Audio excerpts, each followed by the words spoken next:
Good evening, everybody. It is Steve Lookner with Agenda Free TV.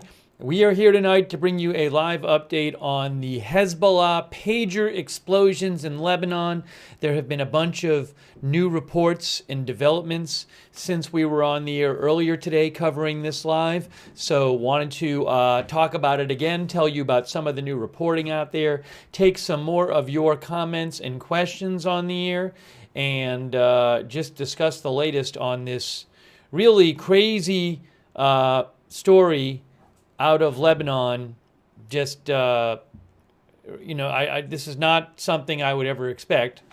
Over at least 2,800 people injured in these hundreds of pager explosions. As I'm sure most of you are aware, these pagers used by Hezbollah members in Lebanon. Hezbollah is a militant group / political party that is, I think it's fair to say they're anti-Israel. They are really they are strongly supported by Iran. They have been fighting on the border with Israel for 11 months. On the Lebanon border with Israel for 11 months since the October 7th, and since Israel began that war in Gaza against Hamas, Hezbollah has been launching attacks across the border in support of Hamas, and Israel has been going back at Hezbollah. So there's been these attacks across the border between Hezbollah and Israel going since last October.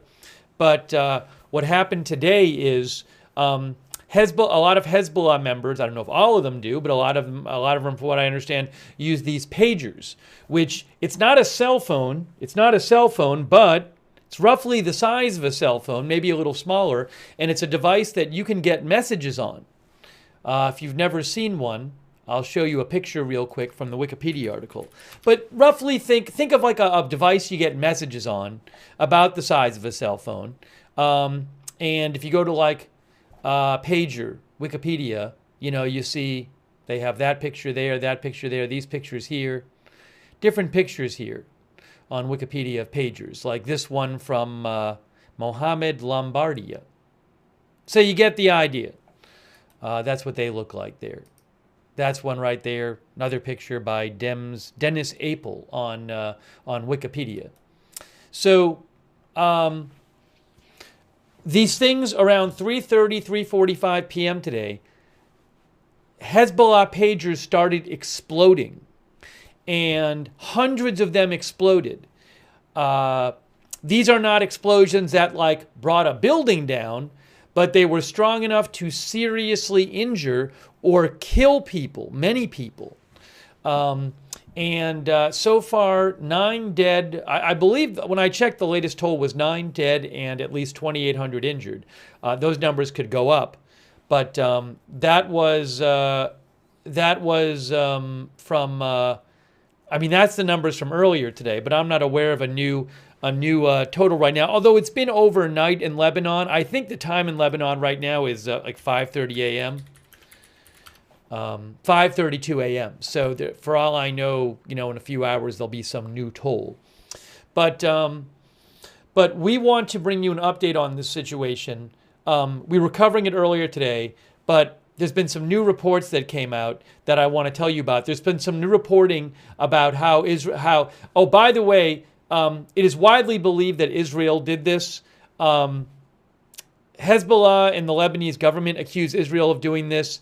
But as I said earlier, common sense would suggest that is the most likely culprit to do it. This would be a very difficult thing to carry off. Israel is known for launching attacks on groups or countries it is in conflict with, involving creative technology, I guess you could say. And so certainly I agree with those who say they would be the leading culprit in all this. Can I prove it was them? No. But It is widely believed to be Israel. And there's reporting that says it's Israel. There's a lot of reports since we were last out, and I'll show you some of them. There's a number of reports that say, here's how Israel did it. Now, they might not be true, but a lot of news outlets have these reports as well. So, I feel comfortable calling it an alleged Israeli attack on Hezbollah carried out by making their pagers explode. Okay? So, I'm going to take your comments and questions. I'm going to take a bunch of comments and questions from you guys. I first want to get into some of the reporting that's out there. Okay? Thanks, by the way, to PZ Papa Zulu and Rob RI for the gift memberships. Thank you also, D's Now One, for your support on Twitch, on YouTube. And I also want to thank our moderators as well who are here. We have Ruth Krafasi moderating right now. Over there on YouTube, thank you so much. Linda Belk and Larry moderate for us on X. And also, let me shout out our Twitch moderators, like I Got That Fire and Tariag. And also, I want to shout out our Facebook moderators. Give me one moment here, and then we'll get into some of these details. Let's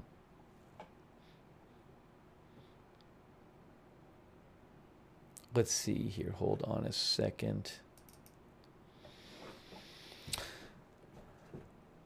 Thanks. Raven Lynn is moderating over there on Facebook right now. Kay Lowry Body and Ronald Egnor.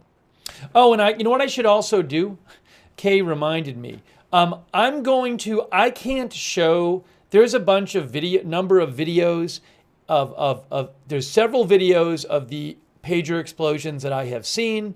There's also a number of photos and videos of people injured and bloody from this. I can't show those on the air. I have reposted some on my X account, which is @Lookner. So if you go there and you scroll down, you can see some of the photos and videos. I can't show them on the air. What I will do is I'll post in the chat a link to my X account. And if you want, for some videos and photos, scroll down on my X account, and then I'll pin it to the chat, and then you guys, if you want to, can just go there and scroll down and look at them if you want to. But again, I can't show graphic stuff on the air like that. So I'm going to post that right now, and I'll pin it, which is what I did earlier today. And then you guys can go look if you want to. Pin message. I'll let the Facebook moderators do it over there. I will pin it myself up on Twitch. Okay. If you're on X, if you're watching on X, all you got to do is go to @Lookner on X. Okay. And thank you, by the way, to Lisa Fiorenzo for your support. I really appreciate it, Lisa Fiorenzo. Thank you. Now, there's several reports out there from different media outlets talking about how Israel did this. And we're going to get into that for a second. I do want to mention one quick thing before we get into that, which is the New York Times is reporting that the Iranian ambassador to Lebanon was very seriously injured when his pager exploded. So we were hearing earlier today a bunch of reports saying that the Iranian ambassador to Lebanon was lightly injured. I believe Iranian state media was saying that. But tonight, the New York Times has a very different report. Okay? The New York Times, according to the New York Times, what they're reporting is that Iran's ambassador to Lebanon lost one eye and severely injured his other eye when the pager that he was carrying exploded in this wave of explosions of the pagers. And they say, the New York Times, that 2 members of Iran's Revolutionary Guard Corps told them this. They also said, he would have to be medevaced to Tehran for treatment. And also, interestingly enough, the New York Times said that the severity of the injuries was actually confirmed by this person, Hossein Soleimani, who they say is the editor-in-chief of the main Revolutionary Guard's news website. So I actually went over to his account, Hossein Soleimani. So the New York Times says this is the editor-in-chief of a Revolutionary Guards website. The Revolutionary Guards is part of the Iranian Armed Forces. And you can see I translated it, and he wrote, "Unfortunately, the injuries inflicted on the Iranian ambassador in the eye area were very severe." So I have not seen that yet in other outlets. I've only seen it so far in the New York Times. Although that person, Soleimani, does not work for the New York Times. So he reported severe eye injuries. The New York Times is reporting that he lost one eye and severely injured his other eye when a pager he was carrying exploded. That's the Iranian ambassador to Lebanon. So that is an unconfirmed report from the New York Times about him, which obviously is incredibly serious injuries.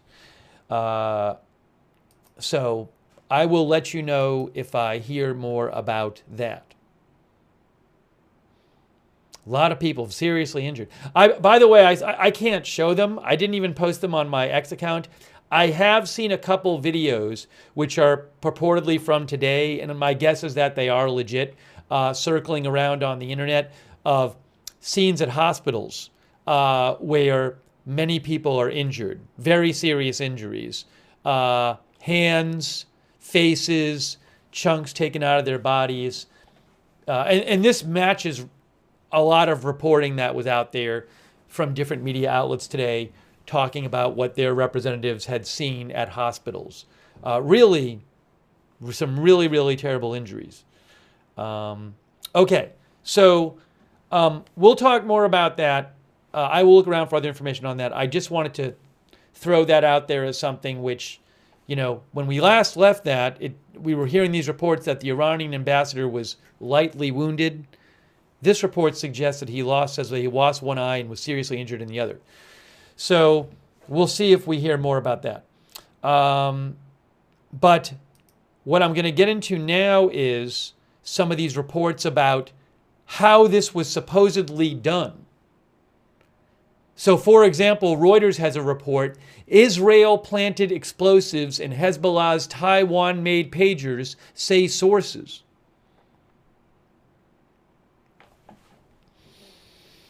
Okay, so we're going to talk about how this could have happened. It seems from what I'm seeing is, I would say the expert opinion seems to be coalescing around that Israel must have intercepted the shipment of pagers to Hezbollah and actually physically put an explosive in the pagers, rather than not do anything to the pagers and figure out some way to just hijack them and make them explode as is. By the way, a quick thank you to Jack Horicon and Evelyn Volmer. Thank you, Evelyn. And Sherry in Tardis, who says, I wonder how long they had these pagers. I believe one of the reports I read said they had them for months. But we'll go over some of that because I think you're going to see that in the reports I'm going to show you. Also, a quick thank you to,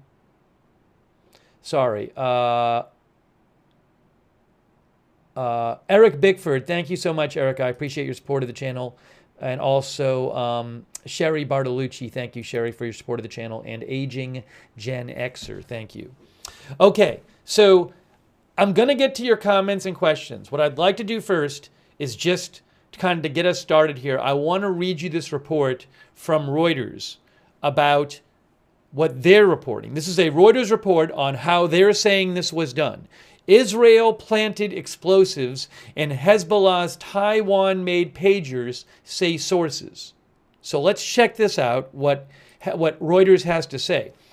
Reuters says Israel's Mossad spy agency planted a small amount of explosives inside 5,000 Taiwan-made pagers ordered by Lebanese group Hezbollah months before Tuesday's detonations, a senior Lebanese security source and another source told Reuters.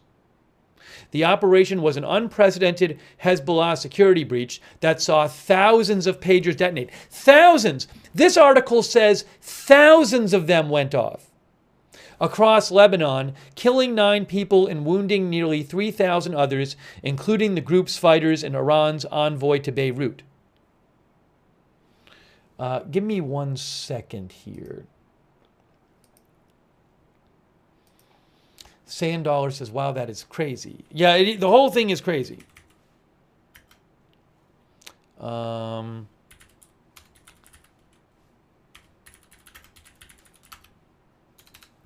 Give me 1 second here. I just want to see something. I'm actually going to post a link to this.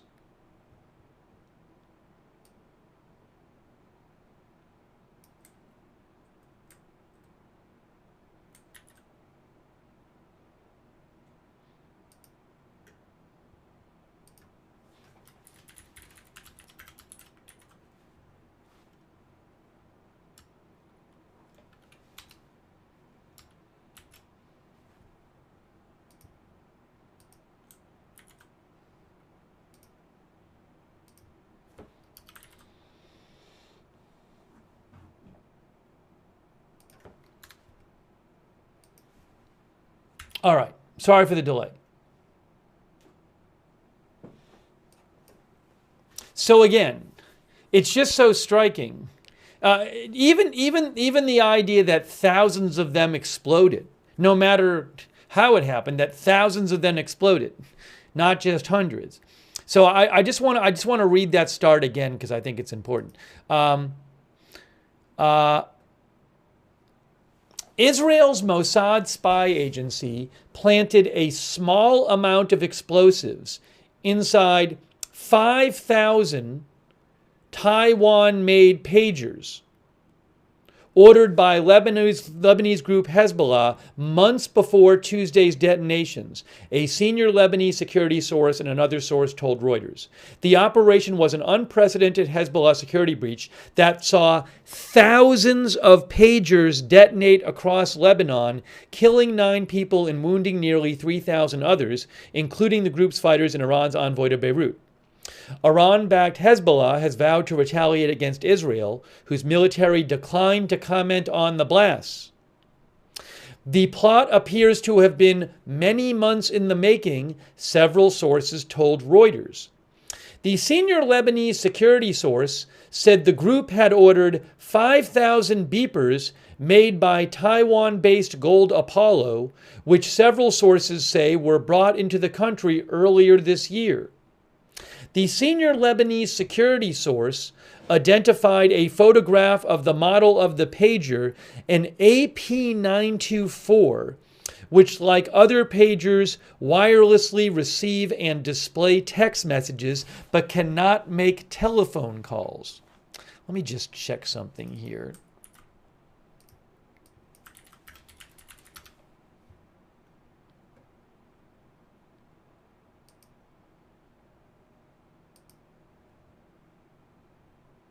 All right, so let me just keep going. I'm not going to worry about that. So again, these are basically devices used to receive and display text messages. Hezbollah fighters have been using pagers as a low-tech means of communication in an attempt to evade Israeli location tracking, 2 sources familiar with the group's operations told Reuters this year.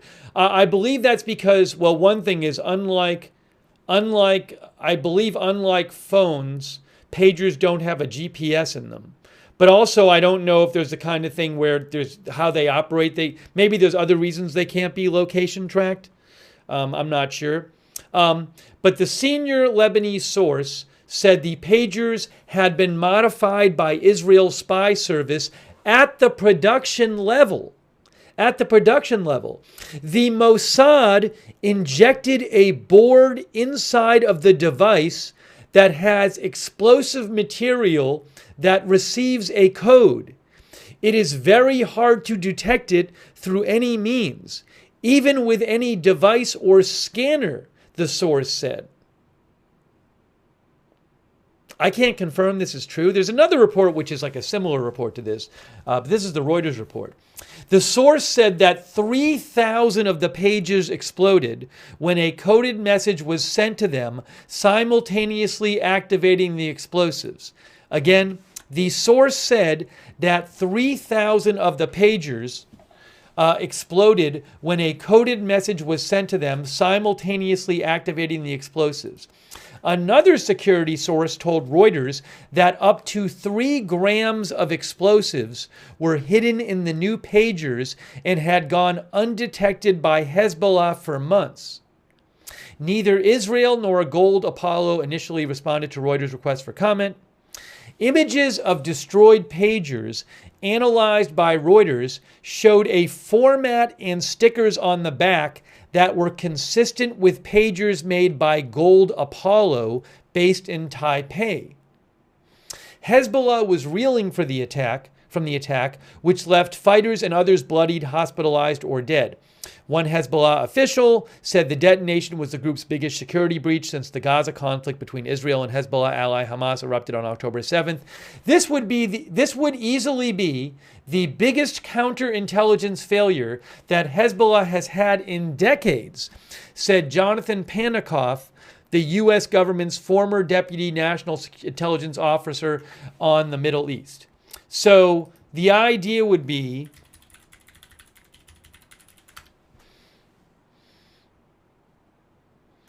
hold on a second here. So this is what this expert is saying is this is a failure of intelligence. My guess is a failure of intelligence to detect enemy hostile activity. Wikipedia says counterintelligence or counter-espionage is any activity aimed at protecting an agency's intelligence program from an opposition's intelligence service. I think it's being, in this sense, it's being more as like using your own intelligence to protect yourself from attacks, I think is kind of what he's saying there. But he says it's the biggest counterintelligence failure Hezbollah has had in decades, that they couldn't detect that this was happening. Okay. We're almost done with the article. I want to finish the article, then I'll take comments and questions from you. Break your phones, Hezbollah ordered. In February, Hezbollah drew up a war plan that aimed to address gaps in the group's intelligence infrastructure. Around 170 fighters had already been killed in targeted Israeli strikes on Lebanon, including one senior commander and a top Hamas official in Beirut.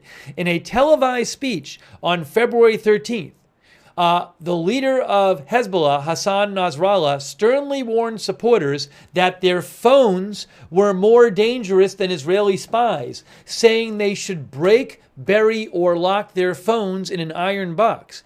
Instead, Hezbollah opted to distribute pagers to Hezbollah members across the group's various branches, from fighters to medics working in its relief services. They basically got rid of their phones and used pagers instead. This was like around February. The explosions maimed many Hezbollah members. According to footage from hospitals reviewed by Reuters. Wounded men had injuries of varying degrees to the face, missing fingers, and gaping wounds at the hip where the pagers were likely worn. I have seen a couple of the videos, which I believe are the hospital videos. They're really graphic. They're not pleasant to watch, upsetting. And they're graphic. A lot of people with very serious injuries. The senior Lebanese security source told Reuters, "We really got hit hard." The pager blast came at a time of mounting concern about tensions between Israel and Hezbollah, which have been engaged in cross-border warfare since the Gaza conflict erupted last October. While the war in Gaza has been Israel's main focus since the October 7th attack by Hamas-led gunmen, the precarious situation along Israel's northern border with Lebanon has fueled fears of a regional conflict that could drag in the United States and Iran.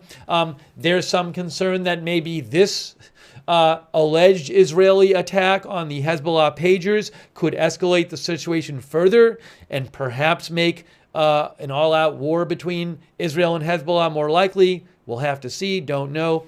A missile barrage by Hezbollah the day after October 7th of last year opened the latest phase of the conflict. And since then, there have been daily exchanges of rockets, artillery fire, and missiles between Israel and Hezbollah, with Israeli jets striking deep into Lebanese territory. Hezbollah has said it does not seek a wider war, but would fight if Israel launched one. The Israeli Defense Minister, Yoav Gallant, told U.S. Defense Secretary Lloyd Austin on Monday that the window was closing for a diplomatic solution to the standoff with the Iranian-backed Hezbollah movement in southern Lebanon. Still, experts said that they did not see the pager blasts as a sign that an Israeli ground offensive into Lebanon was imminent. Instead, it was a sign of Israeli intelligence's apparently deep penetration of Hezbollah. One expert, Paul Pillar, a 28-year veteran of the U.S. intelligence community, mainly the CIA, told Reuters, it demonstrates Israel's ability to infiltrate its adversaries in a remarkably dramatic way. So again, according to Reuters, what happened is that the Israel Mossad spy agency planted a small amount of explosives inside 5,000 Taiwan-made pagers ordered by Lebanese group Hezbollah months ago. And then what happened is 3,000 of the pagers exploded when a coded message was sent to them, simultaneously activating the explosives. So that would mean, if this is true, I don't know that it's true, there's a couple reports around, a few reports around like this kind of report saying this kind of thing happened. If this is true, that would mean that, well, if I think about this, it would mean that either Israel had to get a hold of the exact pagers that Hezbollah ordered and intercept them and then mess with those pagers and then send them along to Hezbollah, or Israel would have had to have intercepted the shipment and swapped out their pagers for the ones that were getting shipped. You see what I'm saying? Like, they could either mess with the pagers that were actually ordered or build their own pagers and swap them for the ones that were ordered. To me, those are the two options I'm thinking of. I don't know how this, if this is true, that they actually, put explosives inside the pagers. This does seem to be where most of the experts are leaning towards, that it was some sort of supply chain interference by Israel. How did they do that? How did they do that? Did Hezbollah unknowingly order these pages from this Israeli spy or something? You know what I'm saying? So what can I tell you? Anyways, I want to take some comments and questions in the chat, but that is what Reuters is reporting now.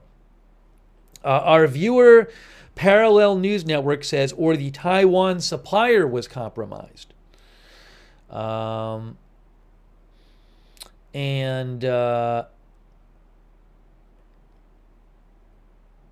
of our viewers said they did it very sneakily.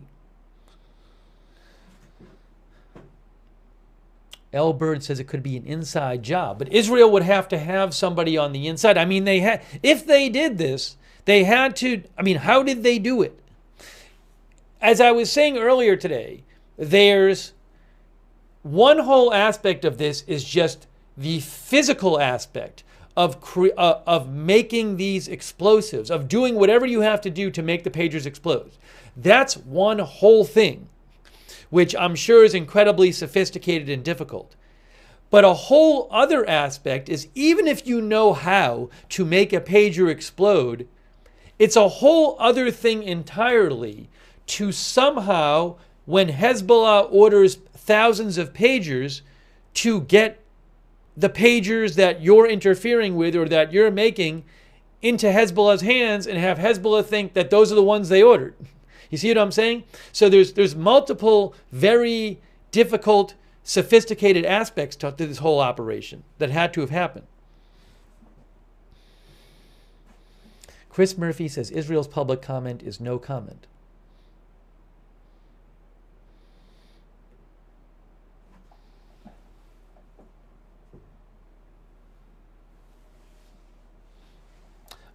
Jack Piper says there is some chatter of somehow using lithium-ion batteries contained in the device. I'm going to read you an article in a little bit where one expert in one of these articles said that Israel could have used components that were already in the device. This one expert said that he didn't think that like they just put their that the explosive was entirely due to stuff that Israel put in after. It's that they used some elements of what's already in there and added some extra stuff to it. But I'll show you that in a little bit. Nation Rising thinks this is a declaration of war. Jobu says, if this isn't terrorism, I don't know what is. NY Committee says, was the Taiwanese government complicit? So this is, I believe, a Taiwanese company. Now, let me mention this company for a second here. Reuters has an article about the company. So this Taiwanese company, Gold Apollo, says it did not make the pagers used in the Lebanon explosion. But they do say that I believe they say there's like a company in Europe that also produces the Gold Apollo pagers. Let me show you. This is a short article, but just as an update here. So if you look down at the bottom here, I might have to make this a little smaller for you so you can see it. It says Taiwan's Gold Apollo did not make the pagers that were used in Lebanon that were used in the detonations in Lebanon on Tuesday. The company's founder told reporters on Wednesday. I guess in Taiwan he said this. The founder said the pagers used in the explosion were made by a company in Europe that had the right to use the Taiwanese firm's brand. Okay? So the founder of the company in Taiwan basically said, well, we, the Taiwanese company, didn't make it, but they were really Gold Apollo pagers because they were made by a company in Europe that had the right to use our brand. So it sounds like what he's saying is, well, we here in Taiwan, Gold Apollo in Taiwan didn't make them. But he's not saying that they weren't Gold Apollo pagers, because literally the end of the story is that the founder of Gold Apollo said that the pagers used in the explosion were made by a company in Europe that had the right to use the Taiwanese firm's brand. Anyways.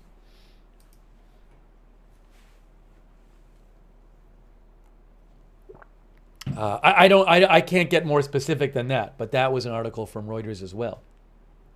So like gray market, I don't even know if it is gray market. I mean, it's a little confusing because, you can have a company who, you can have the same brand name product by a company made in different countries, I assume like food products and shampoo and stuff like that, there's different factories in different countries that make these things. So just because you ordered it sounds like it's not like if by gray market you mean, well, it's not like legit. No, it sounds like the Europe produced pagers are really Gold Apollo pagers. You're just not the ones made in Taiwan. Bird says clothing brands do that. So that's what it sounds like to me that the founder was saying.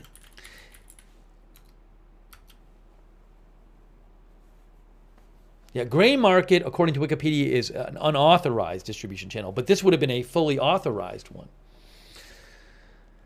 Let's see here. By the way, a quick thanks to Mr. Blanksolot and Choctaw Native and Zanti Misfit and David Salavi and Whiskey 49 and Ender Ender says, seems like Israel just smashed the pager industry. People around the world will be paranoid now. You know, I don't know. I don't think I've ever had a pager, but there are some people around the world who still use them. I don't know if this kind of thing will have an effect on the market for pagers. It's an interesting question. Thanks also Rear Admiral Zenner. Oh, who just literally said in his comment, the company in Europe was licensed to make them very common practice. At least according to that article, that's the case, and according to the founder of the company. Thank you also, Christina, for mentioning the Reuters statement from the Gold Apollo in Whiskey 49 and Jess Oftedal and Dillamond. Okay. All right, so by the way, there's other reports. That's just one report from one outlet, Reuters. There's another report. There's a couple more reports. Where's the next one I want to read you? Let's see.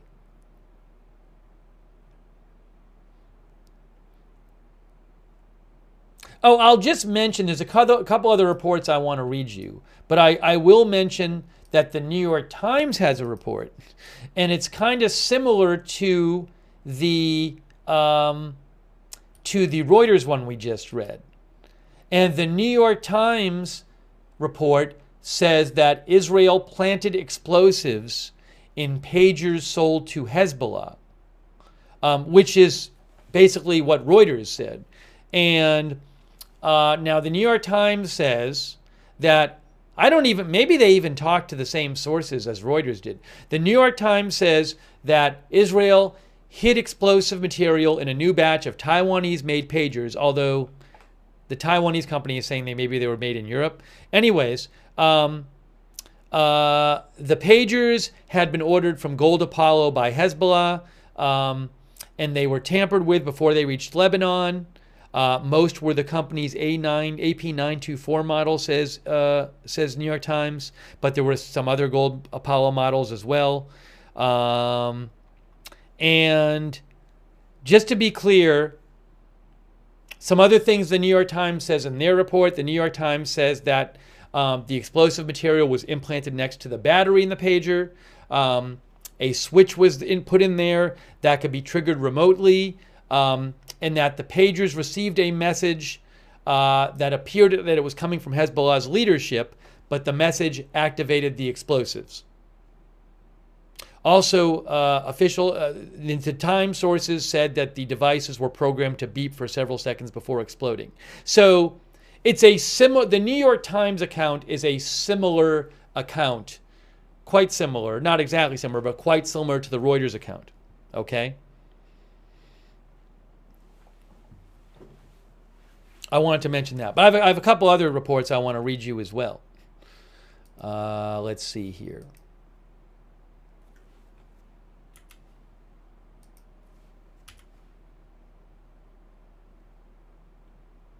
Israel has not confirmed or denied yet. I don't believe Israel has commented on it at all, from what I understand.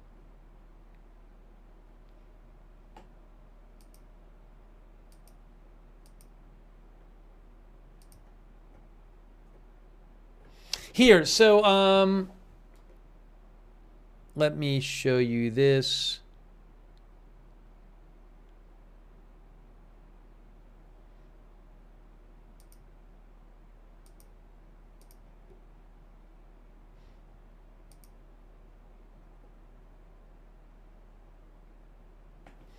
Let's look a little at this, by the way.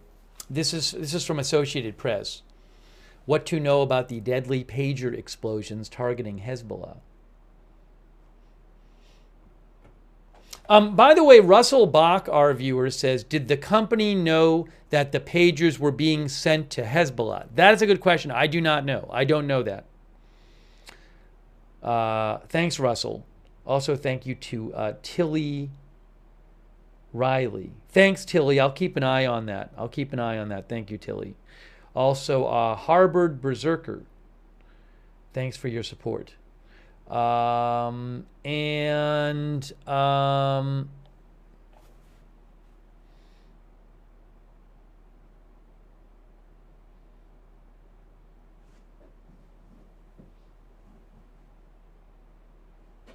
Our viewer Nakana says Apollo in Taiwan is a subsidiary. I wonder if there's like a Wikipedia page about Apollo Gold. Or Gold Apollo. Now, well, Wikipedia says they're based in Taiwan. According to Wikipedia, Gold Apollo is a manufacturer based in Taiwan, specializing in wireless paging systems. Founded by the guy quoted by Reuters. But they distribute it in various countries. Employees 40, revenue 5 million to 10 million.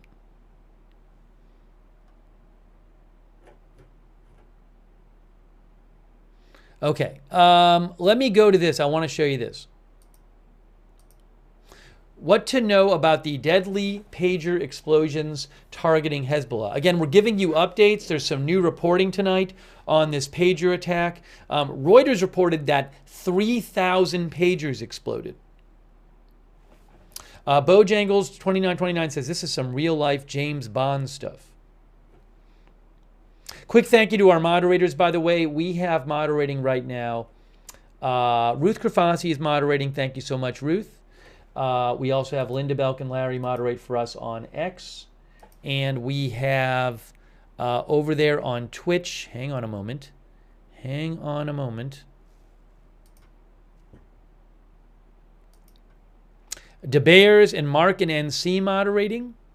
And on Facebook, Kay Lowry Body, Ronald Egnor, Margaret Riley. Hopefully I'm not missing anybody. Thanks to all of our moderators.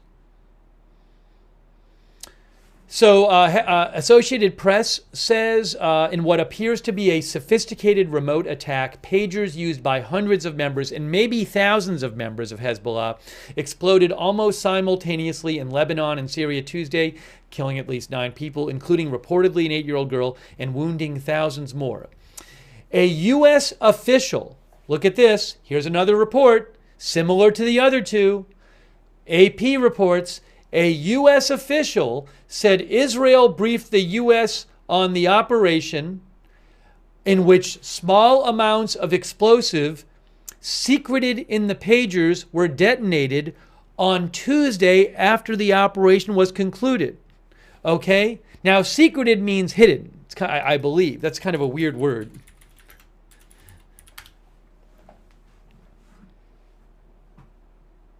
I believe. Yes. I found a dictionary definition of it basically meaning hidden. But this is another outlet saying a U.S. official said that Israel briefed the U.S. on their operation on Tuesday after it happened, and they said the operation involved small amounts of explosive hidden in the pagers. Similar to the New York Times report, similar to the Reuters report. So you're seeing a lot of these reports come out saying that this is what happened. Hang on a moment here. Let me just...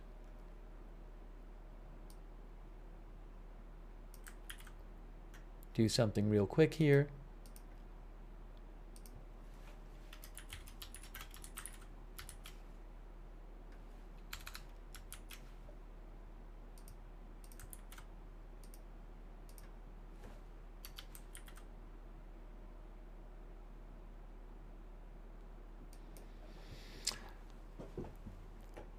So that's three. That's 3 different outlets so far that I've shown you, all reporting that Israel put small amounts of explosive into each of these pagers that exploded.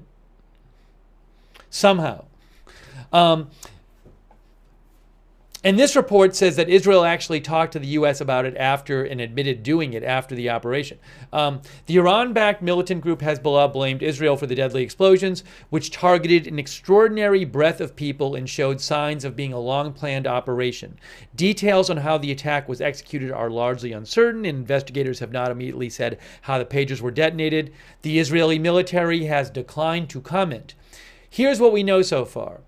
Why were pagers used in the attack? Hezbollah leader Hassan Nasrallah previously warned Hezbollah's members earlier this year, according to Reuters, not to carry cell phones, saying that cell phones could be used by Israel to track the group's movements. As a result, Hezbollah uses pagers to communicate. Remember, pagers, you can't make calls on them. They basically receive text messages. A Hezbollah official told the Associated Press the exploded devices were from a new brand the group had not used before. The official, who spoke on condition of anonymity because he was not authorized to talk to the press, did not identify the name or supplier. The New York Times and Reuters say the supplier was Gold Apollo. Now, I don't know if Hezbollah had never used this supplier before or the brand. I can't, but it'd be, especially interesting if they, I don't even know how long they've been ordering pagers for. It sounds like maybe they've only been ordering pagers since earlier this year. Maybe they don't have a big pager ordering history if they largely switched to them earlier this year.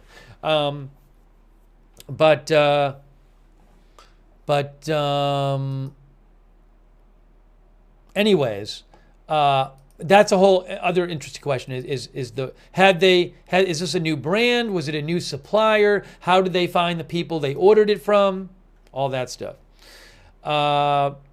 Nicholas Rees, this is from the Associated Press article. Nicholas Rees, adjunct instructor at the Center for Global Affairs in New York University's School of Professional Studies, explains that smartphones carry a higher risk for intercepted communications in contrast to the more simple technology of pagers.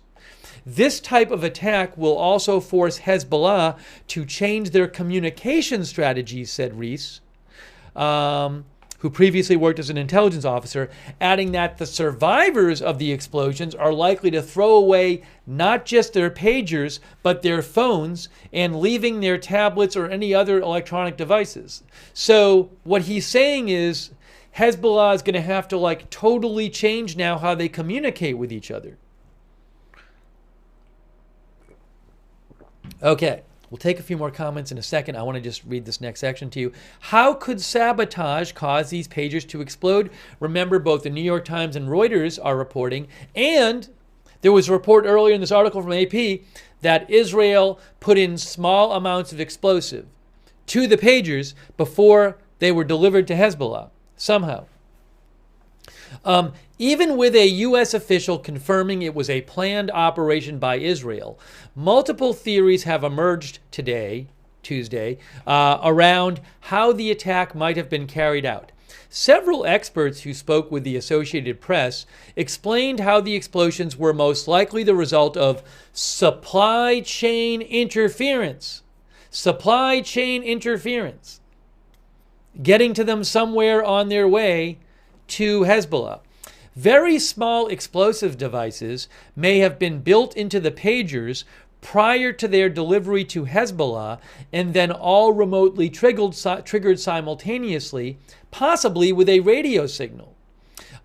We've also heard, I think both the Times, the New York Times, and Reuters say that the pagers all got a message which caused them to explode. By the time of the attack, now this is interesting. Carlos Perez, Director of Security Intelligence at Trusted Sec, said, by the time of the attack, the battery was probably half explosive and half actual battery.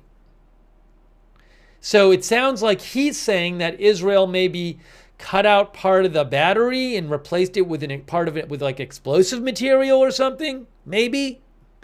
A former British Army bomb disposal officer explained that an explosive device has 5 main components: a container, a battery, a triggering device, a detonator, and an explosive charge.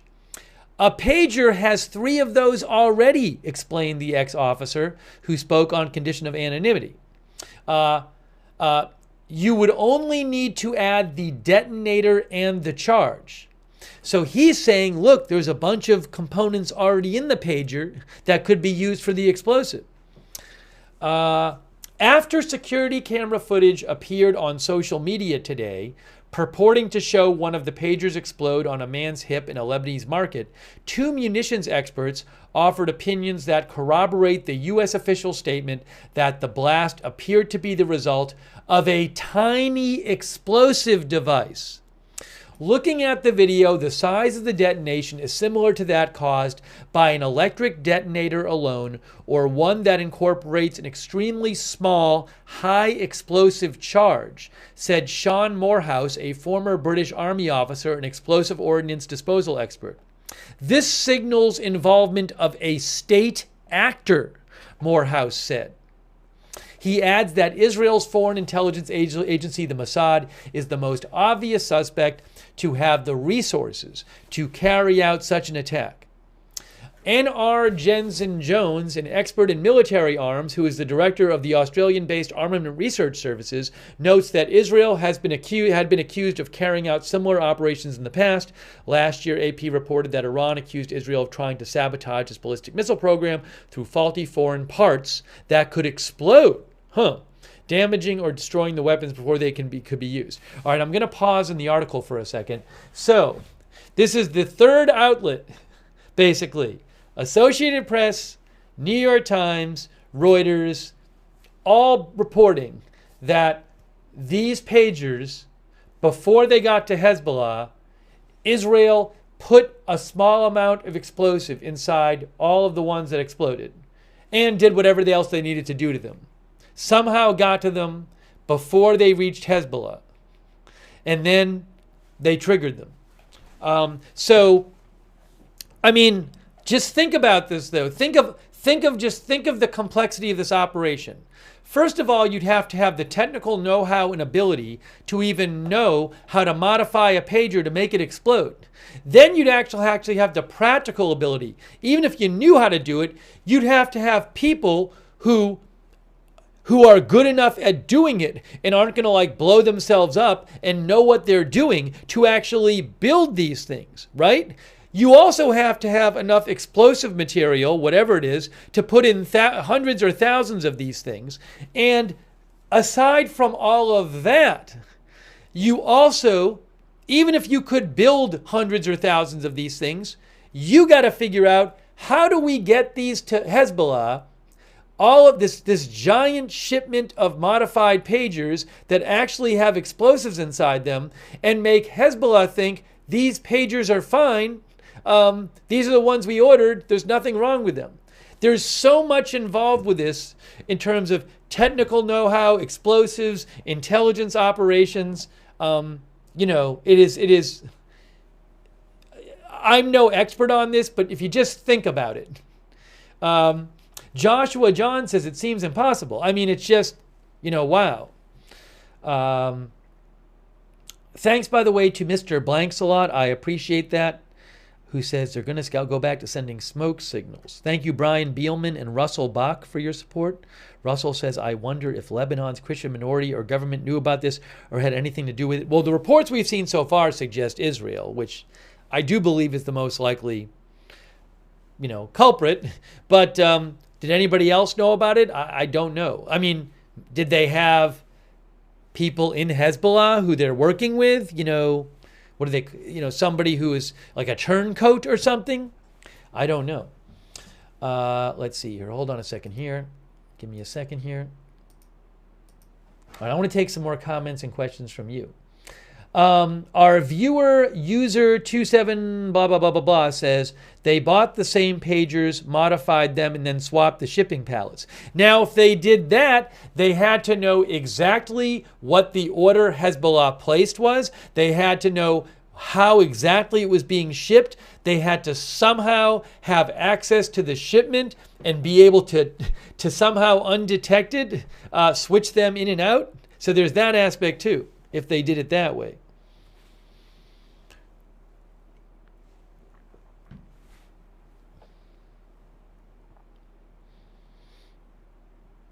Keith Pash thinks it was done at the manufacturer. Chris N says, how many other projects are in the works? Hannikin says, scary to think if they were shipped on a cargo plane. Were these pagers shipped on a plane or on a ship with lots of other stuff and people who didn't know that there were explosive pagers on them?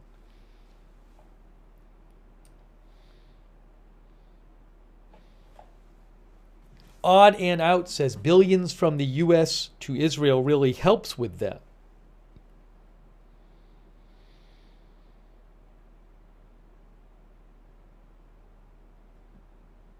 Jack, our viewer, says, where there is a will, there's a way. We are talking top tier 3-letter agency stuff. Miami Vice Fanatic says there should be a documentary.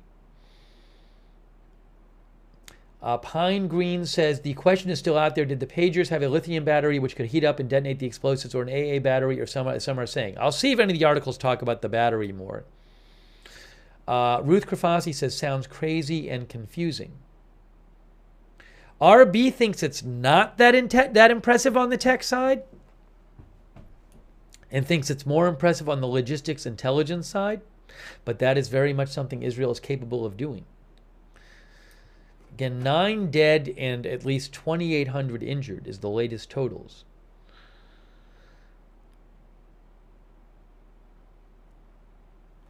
Kit Johns thinks the manufacturer is complicit in this. Mass manufacturing couldn't have been done without their knowledge. By the way, something else to keep in mind. So if you think that Israel intercepted the shipment of the actual pagers and then switched out their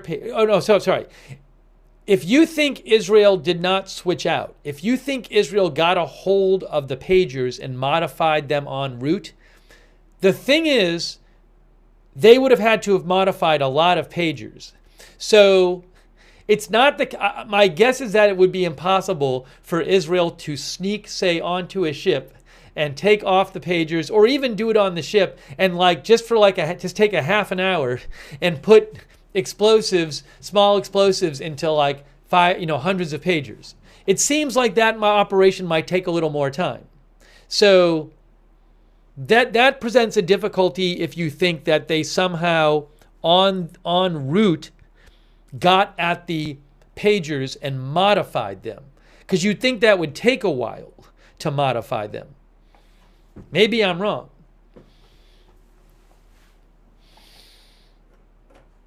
Ron Stahlcup thinks they had the pagers ready to go before the order was placed. Tiger Cat Camping thinks they had to swap them. Liam Baker says clearly they had them made in advance. Knock NL says it's absolutely switched out. This requires, where is it here? I lost the comment. But Knock thought it was switched out. Samuel L. Squanch says not if it sat in a warehouse overnight.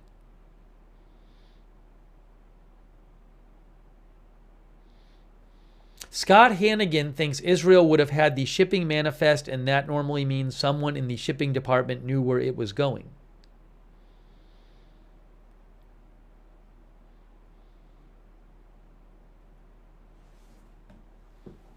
Zeromus thinks they modified a shipment in progress. The U.S. has been doing this for a long time. They are very good at it.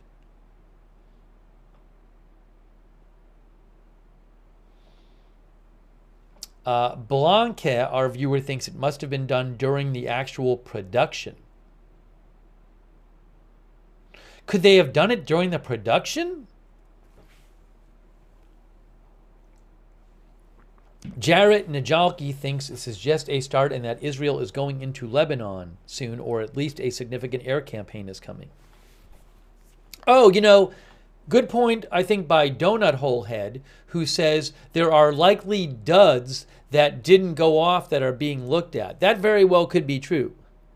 That very well could be true. I would not at all be surprised if Hezbollah had their hands on some of these pagers that didn't actually explode. But you'd have to assume that Israel would anticipate something like that happening.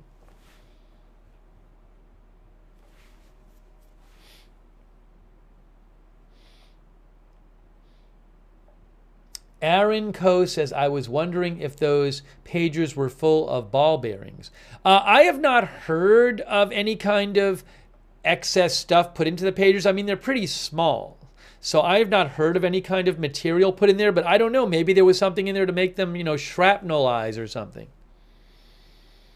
Let me just finish this last section of the AP article. Again, Associated Press reports that a U.S. official said Israel briefed the U.S. on the operation after it was concluded, and the operation was one in which small amounts of explosive were hidden in the pagers, and that explosive was detonated, which matches reports by Reuters and the New York Times.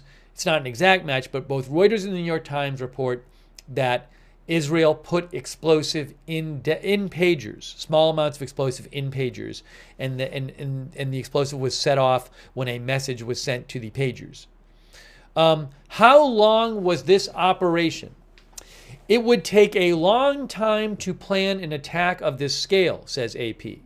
The exact specifics are still unknown, but experts who spoke with the AP shared estimates ranging anywhere between several months to 2 years.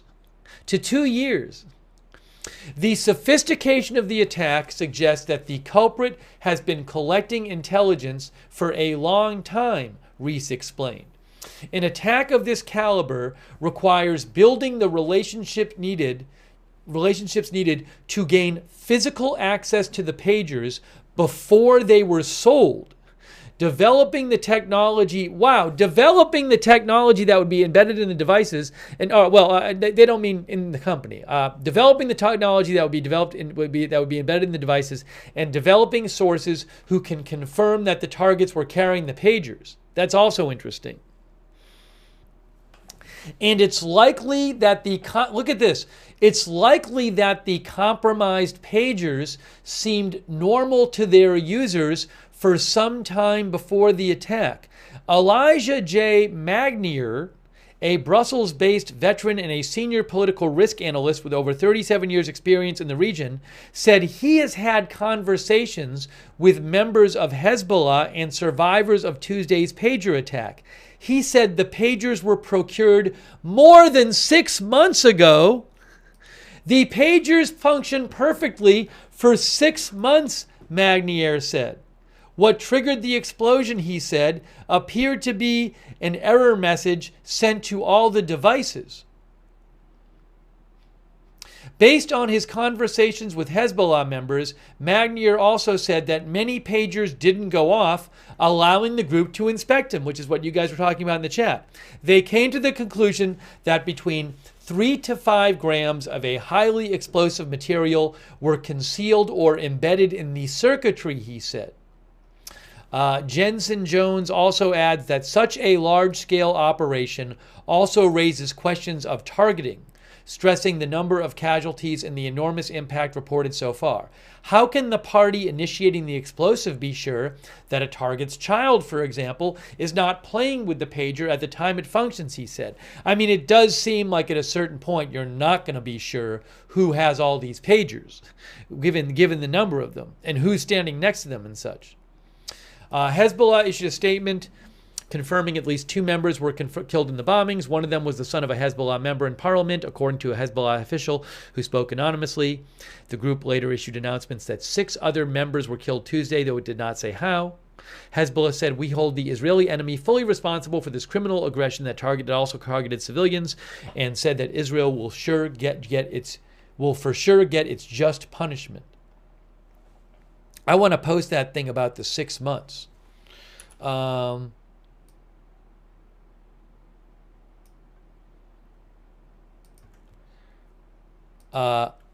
AP source says that Hezbollah pagers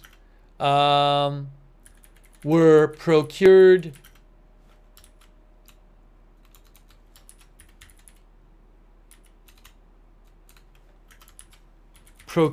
more than 6 months ago and functioned perfectly for 6 months.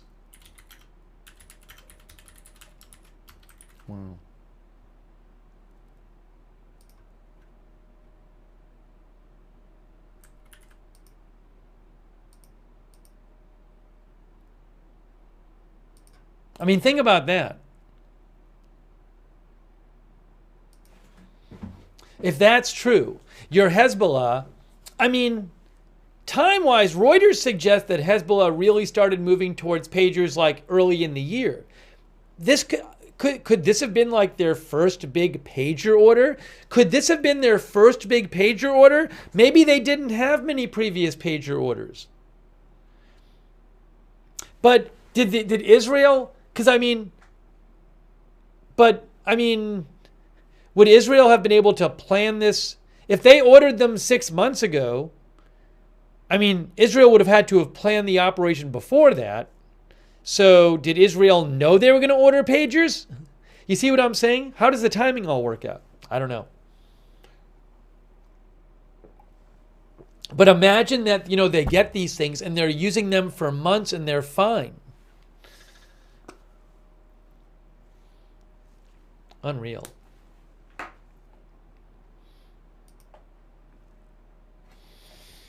There's an Associated Press article again, by the way. Thank you to Rachel Rivera and Joshua Kaim and MetaGuide and Randy Hearn and Jackson Gamble and Alex Price and Omega Sparrow.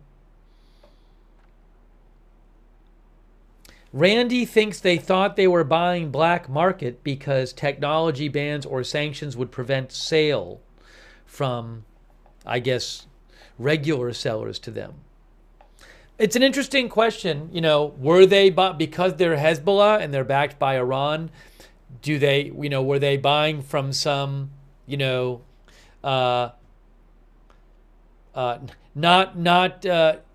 unofficial seller, black market or whatever you call it? And did that allow Israel to have better access to the pagers? I don't know. Was the seller in on it or not?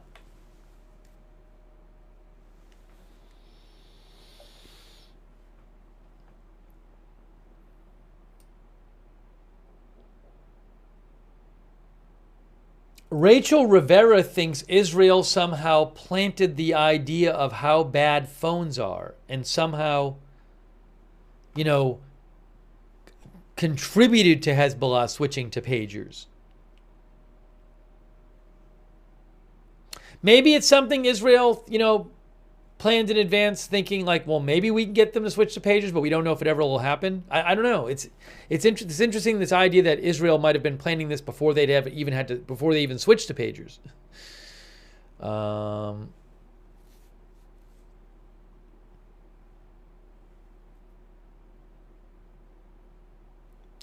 There's no confirmed detonation message yet. I have not seen any reporting of a confirmed detonation message, Katya. Thank you, Katya T, by the way. I appreciate that. Hold on a second here. Thanks, Notorious Rob, for your support on Twitch, and also Wazi and Legion 54.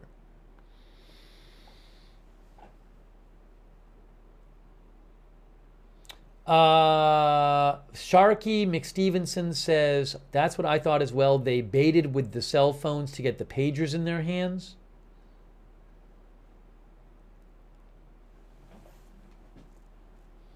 All right, give me one moment here.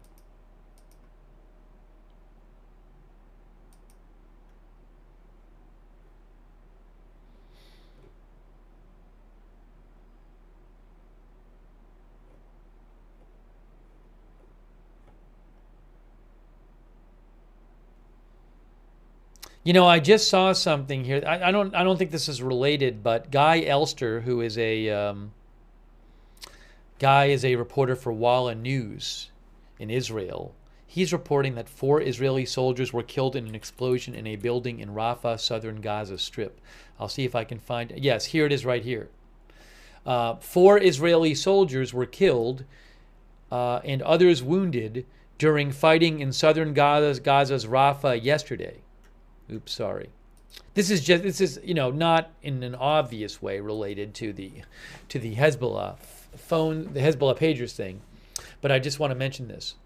In the same incident in which the 4 soldiers were killed, says Manny, who's with Times of Israel, an officer and 2 soldiers in the Shaked battalion of Israel were seriously wounded, and another 2 soldiers in the battalion were moderately wounded. That brings the number of Israeli deaths in the war against Hamas in Gaza to 348. And Naim is the first female soldier to have been killed during the ground offensive in Gaza. So I saw that. I just wanted to pass that along. Yes, 23, 20, 21, and 21. Sloth mentioned the age.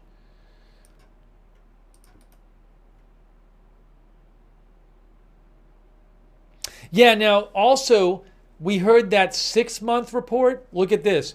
Manny Fabian is with Times of Israel. He says a Lebanese security source tells Al Jazeera that the pagers that exploded were imported to Lebanon 5 months ago. The report says the communication devices were rigged with up to 20 grams of explosive material. We've seen some other estimates of significantly less than that. Sky News Arabia claims that the Mossad placed PETN, a powerful explosive material, on the batteries of the pagers and detonated them by raising the temperature. I don't know what the mechanism was.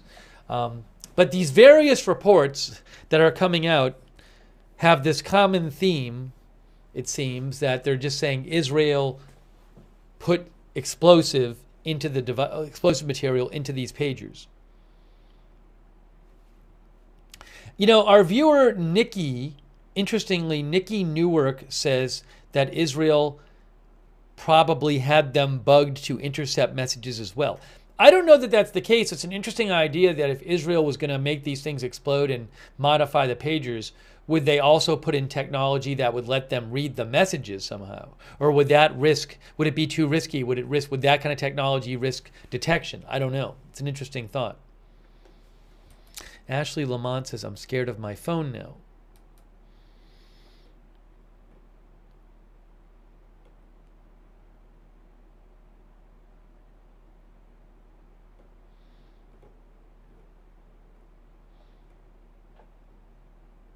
I have another report to show you as well. Jason Friedley looks like shape charges went off. I don't know what a shape charge is. Is that like a directed charge? I don't know. According to Wikipedia, a shape charge is an explosive charge shaped to focus the effect of the explosive's energy. It's a good question whether they were directed in a certain direction to not, to maybe hit the person who's holding it or something. I'm not sure.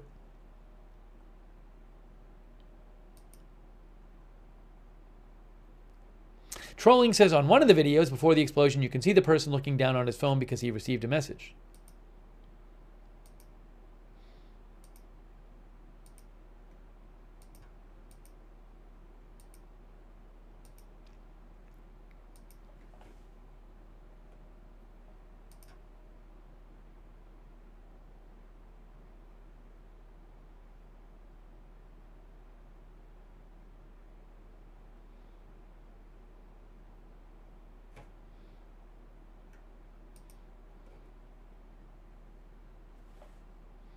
All right, I'm going to show you some other stuff here too.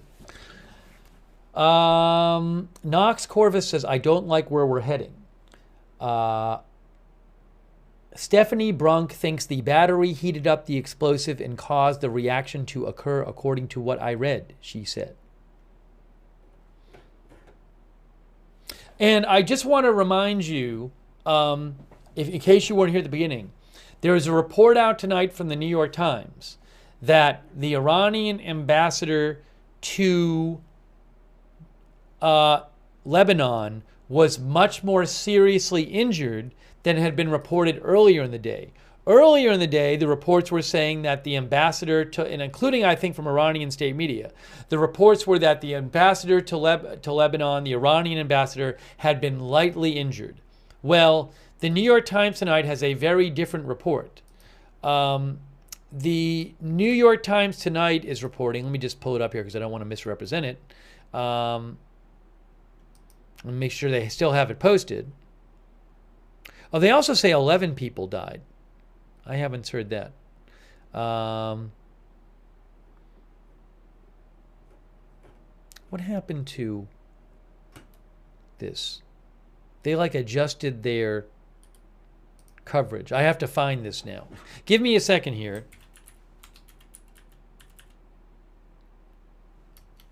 It's not in there.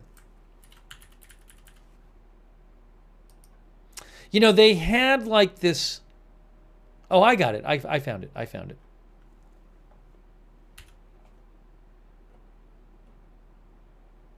Yes, it's still posted at the New York Times. The New York Times is reporting that Iran's ambassador to Lebanon lost one eye and severely injured his other eye when the pager he was carrying exploded. So again, the New York Times, specifically a reporter with the New York Times, Farnaz Fasihi, reports that the Iran's ambassador to Lebanon lost an eye and seriously injured his other eye.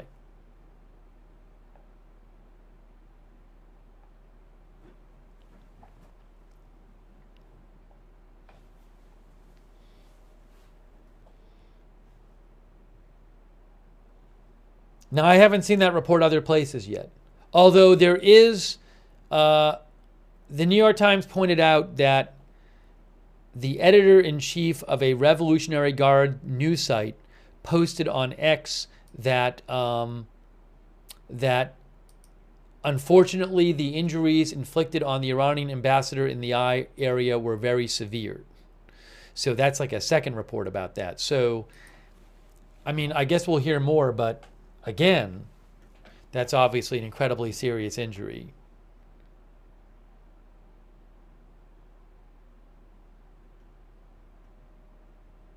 One of our viewers said Hamas made a statement. It is, the time right now is 6:44 a.m.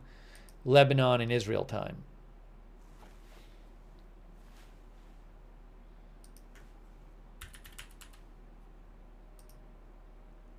I want to show you another report, by the way. Hold on a second here.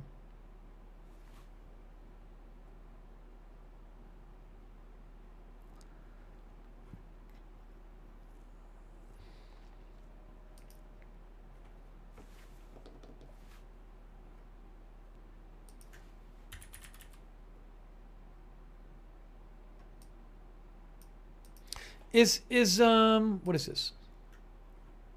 You know, I think it's weird. I haven't checked Telegram in a little while, Hamas, and it looks like the Hamas channel on Telegram, it's like a lot of it is censored or something.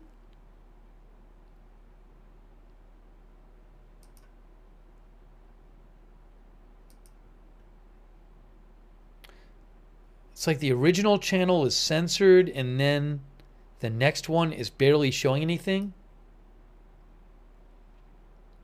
I'll have to look into that. I don't know if Hamas has been like censored from Telegram or something. But I'm trying to look up Hamas on Telegram and I'm not seeing what I normally see. I thought Telegram didn't really censor accounts. But I don't see anything there from recently, unless they haven't been posting forever. I'll have to look into that. I'll have to look into that.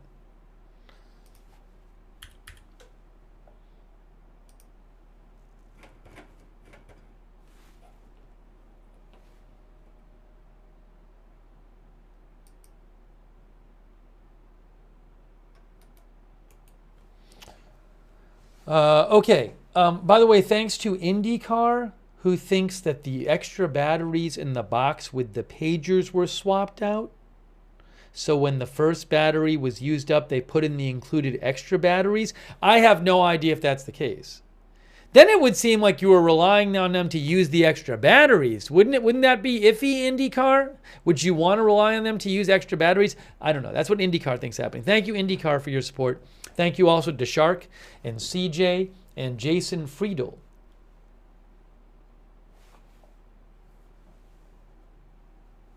Who says electric cigarettes have bigger batteries that don't blow up like that. Well, experts have been saying today that I've seen that they don't think it was just a battery explosion because batteries don't explode like the explosion they saw in the videos. We'll talk a little more about that. I want to show you something else here.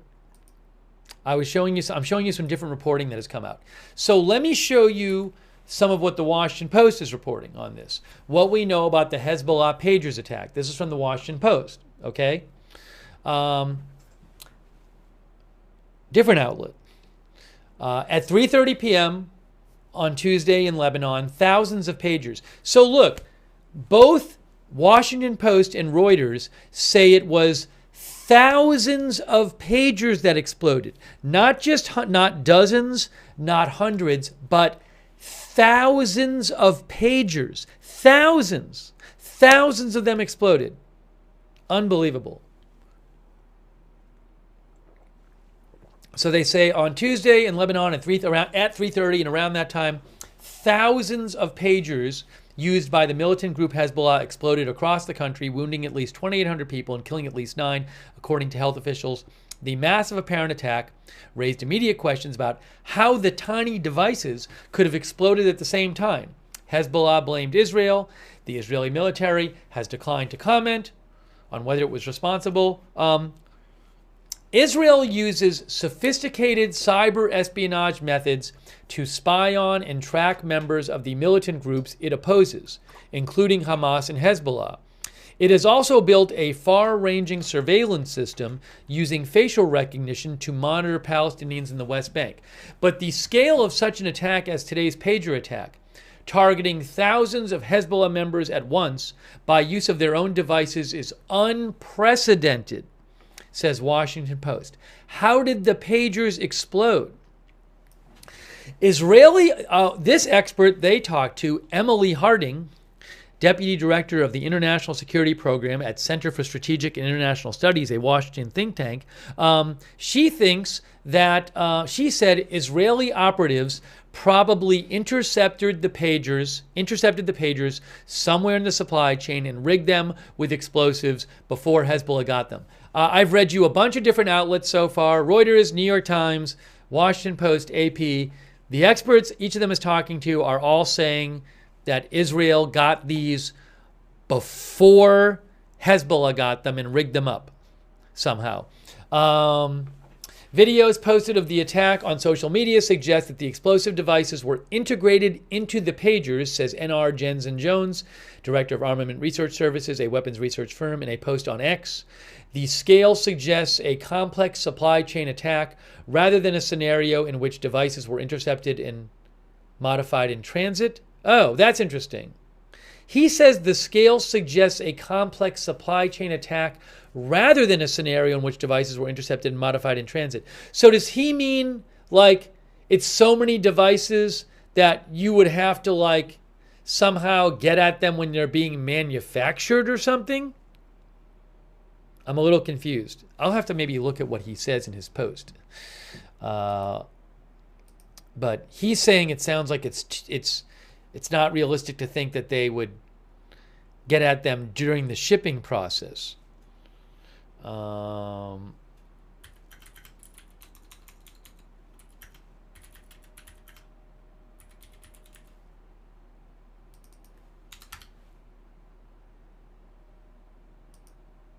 Jen.R. Jensen Jones. I found his X account.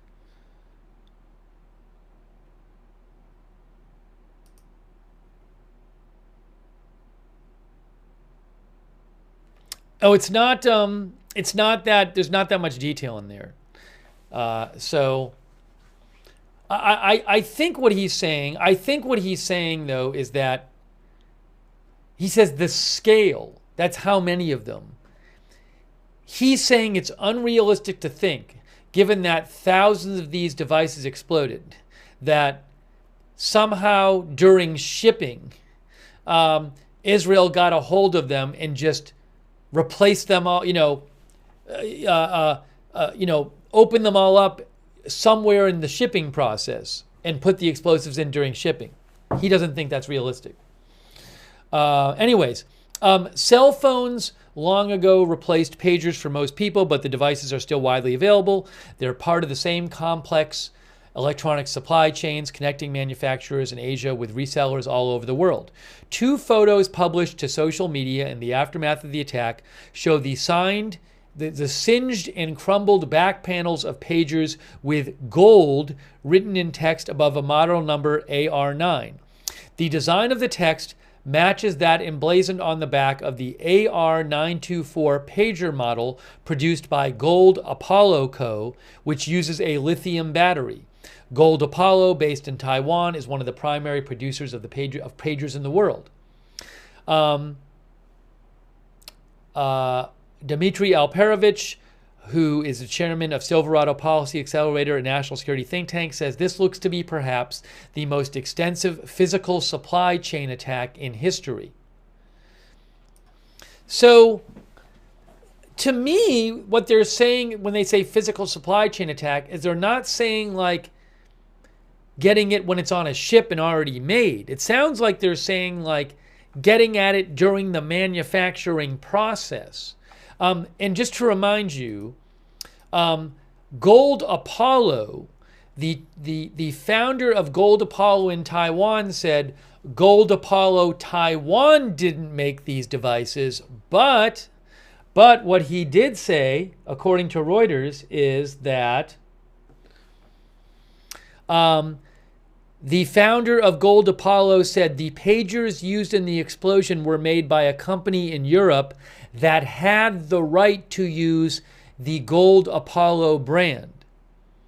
So he said Taiwan's Gold Apollo did not make it, but they were made in Europe by a company, a manufacturer that had the right to make pagers that were Gold Apollo pagers. Just to be clear, that's what he said.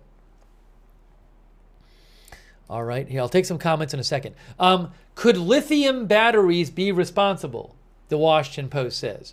Modern consumer devices, including some pagers, have lithium-ion batteries that can explode or catch on fire if they get too hot or come into direct contact with metals. Still, it is unlikely that a lithium battery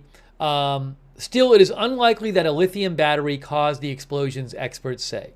Lithium batteries as small as a regular AA battery can explode and cause burns, said Richard Meyer, principal expert with Meyer Fire Investigation, who has overseen many investigations into lithium battery fires.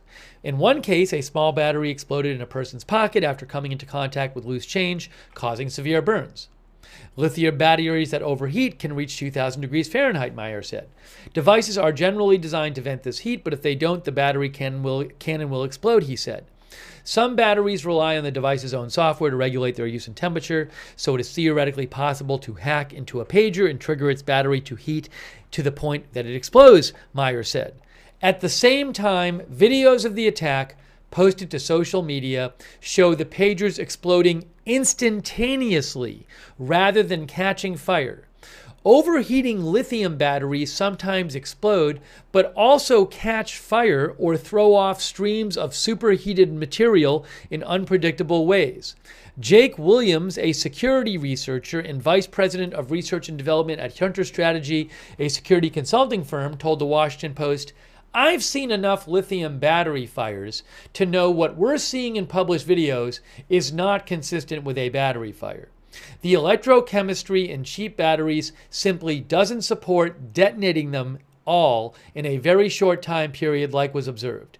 Instead, the explosive material may have been placed into the batteries themselves," Williams said. That's interesting.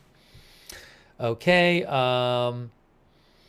And I'll just finish this article. It's almost done.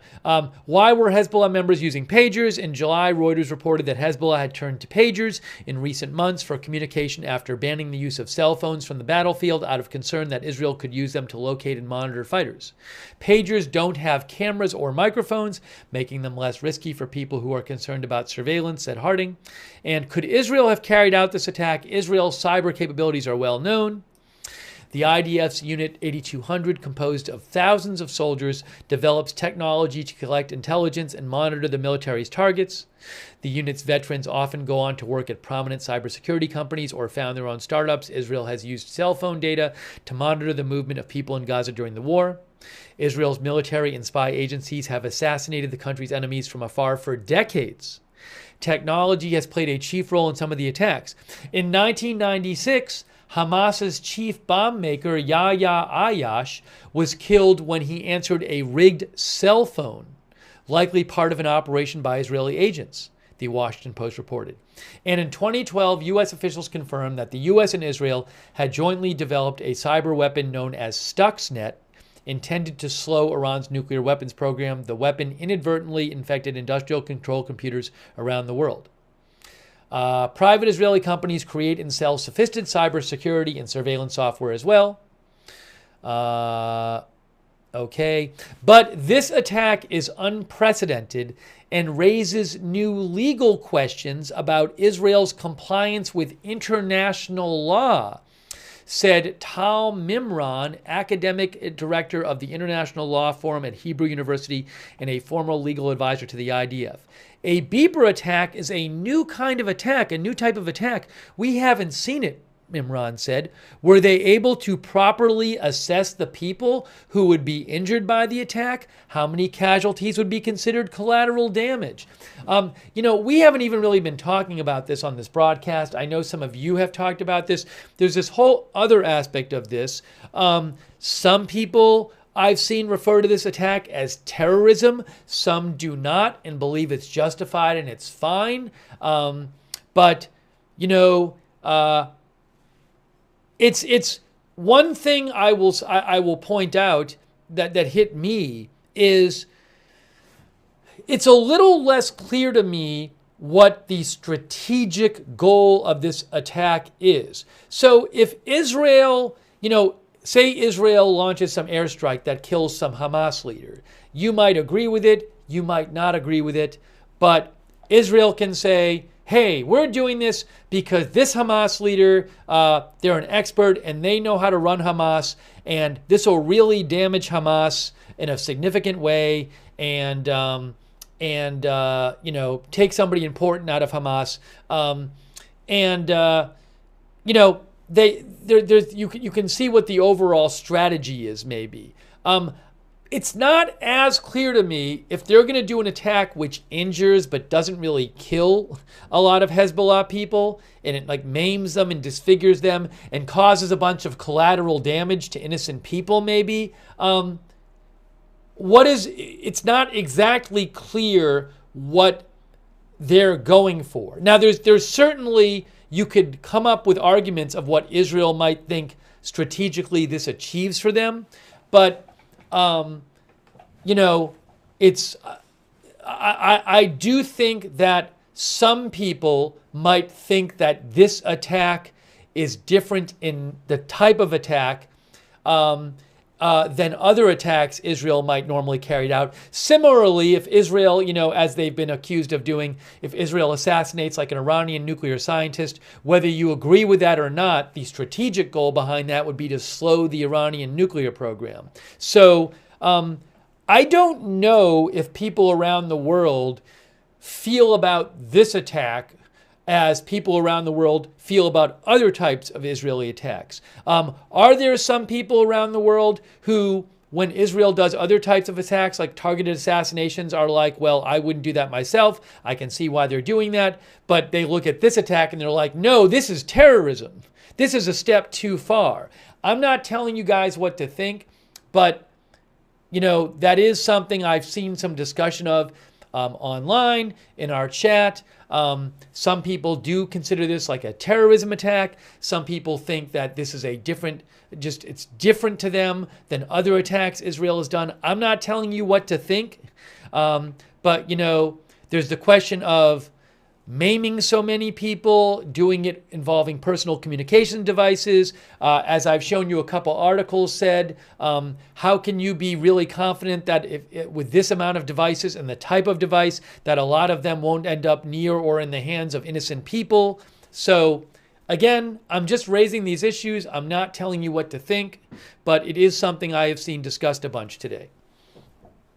Okay, and I have seen people with very, very different views on this. So I'm just throwing it out there because we haven't really discussed it. So again, I'm not telling you what to think. But I do think some people might distinguish between this attack by Israel and other attacks that Israel carries out. You might think there's no important distinction between them. So I'm just throwing it out there.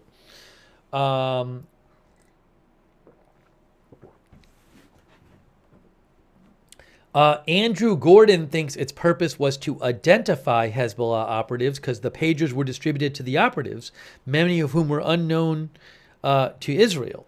That's what Andrew Gordon thinks.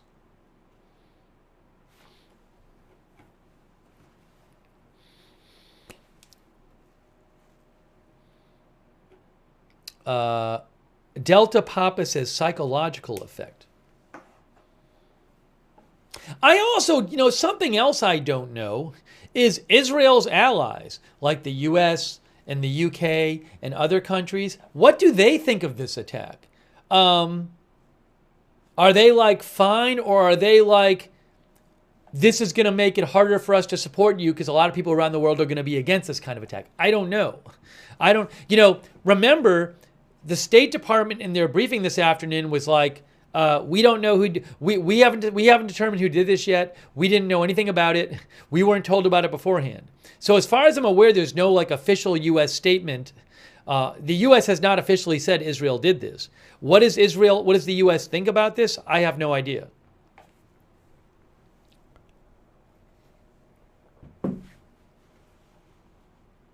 Our viewer, We Sleuth, thinks it's to show they have far reach. Another issue, which I talked about on the previous stream, is this a kind of attack on this scale with personal devices? Is this a kind of attack that either state or non-state actors have had the capability to do, but didn't do before because they didn't want to open up this Pandora's box of making it okay, making it like no longer off limits to do, right? So now I don't know that that's the case. I don't know that others had the capability and were like, well, we don't want to do this because somebody could do it to us. So there's that issue. Also, but now that this has happened, does this make it any more likely that some other group or other country could do an attack like this in the future? Don't know.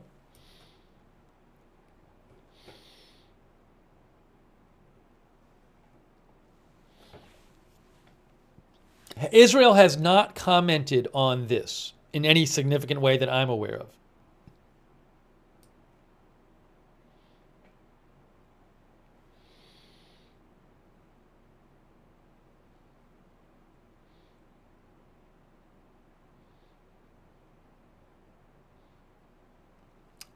By the way, I want to say a quick thanks to Jackson Gamble.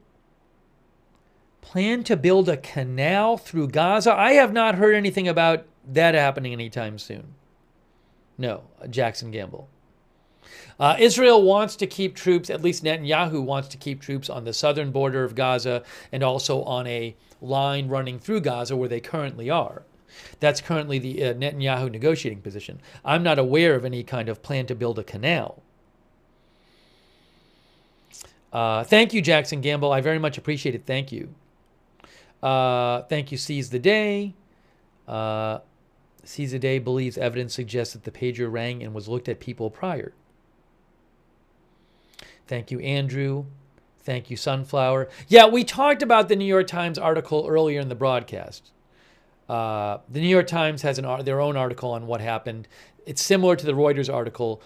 They claim that that sources tell them that Israel put explosives into the devices before they got to Hezbollah.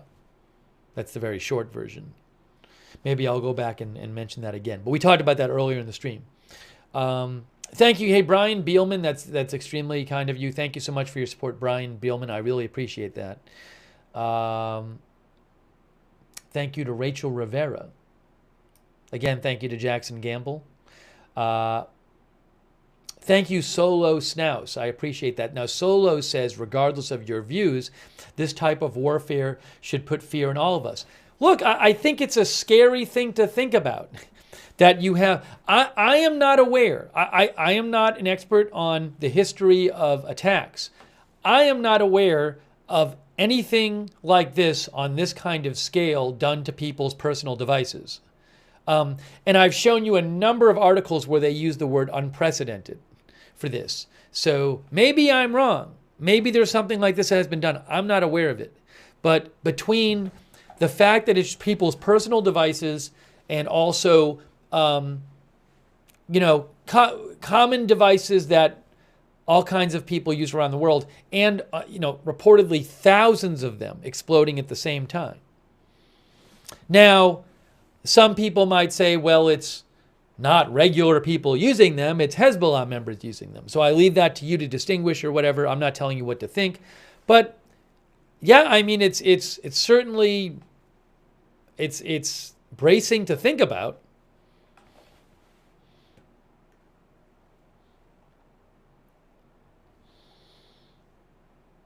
Andrew, our viewer, thinks it violates the Geneva Convention. Thank you, Andrew, for your support. Again, I've seen arguments.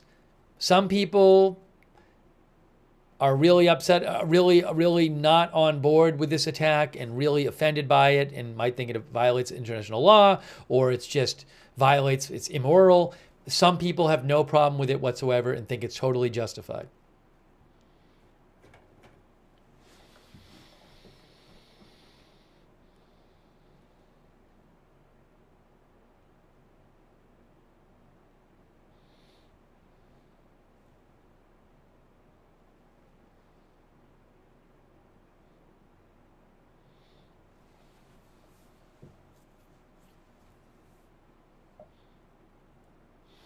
Pine Green, our viewer, thinks the incident seems to have stunned everyone.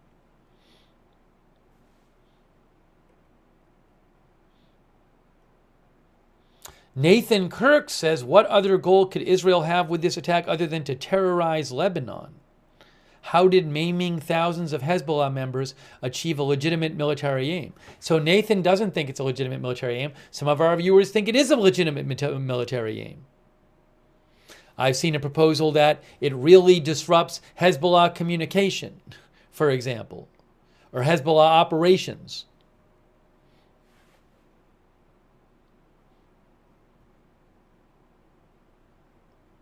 But I'm not telling you what to think.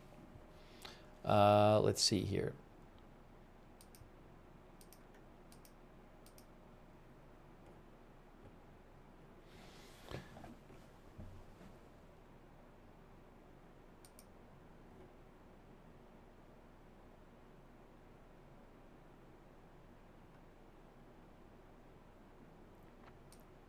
Libra Moon mentioned to me that Joe Trusman said that Hezbollah issued a statement offering condolences to the families of fighters wounded and killed in the Israeli pager operation. Hezbollah reaffirmed it will continue to attack Israel in support of Hamas in Gaza. The group also reiterated they will respond to Tuesday's attack. Kender says, I think it's definitely towing the line.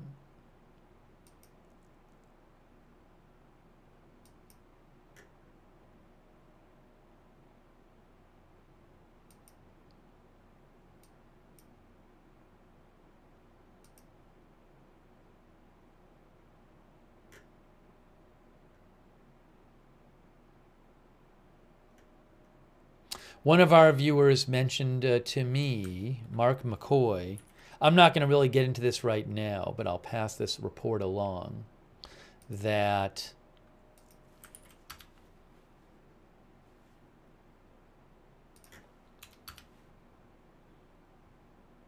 sorry.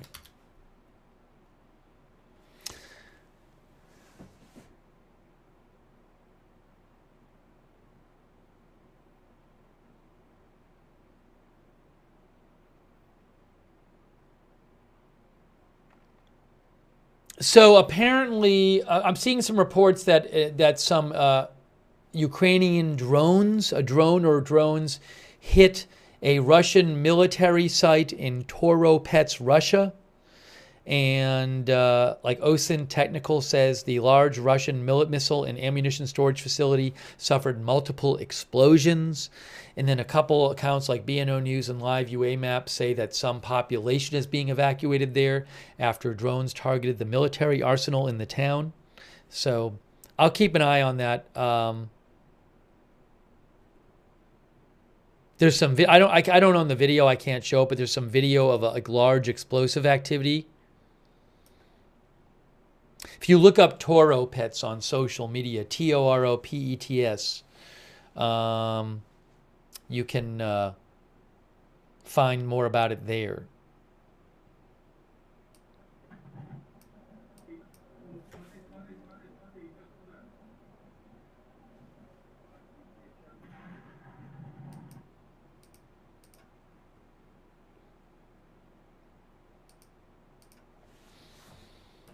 Thanks for messaging me about it.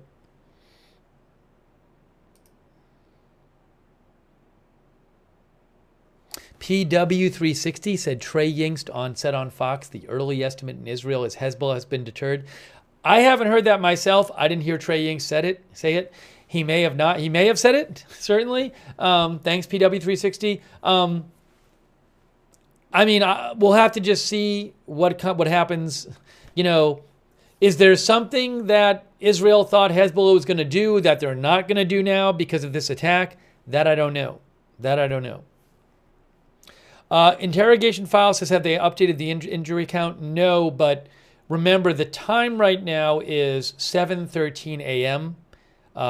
Lebanon time. So it's basically been overnight there. I would not be at all surprised if the injury count gets updated sometime during the day today, but it's still early there.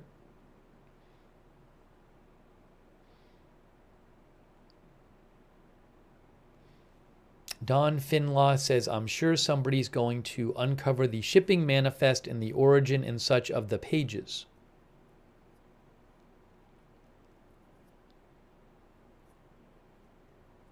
Also, Don says, has there been any international response condoning as of yet? Well, look, I mean, Iran and Lebanon have come out against it. But I think a lot of countries, like officially, are not saying, like saying who they think did it. I mean, U.S. hasn't yet officially come out and said Israel did it. So we'll have to see. You know, I'm interested in seeing what the international reaction is. But at this point, a lot of countries have not weighed in on even who did it.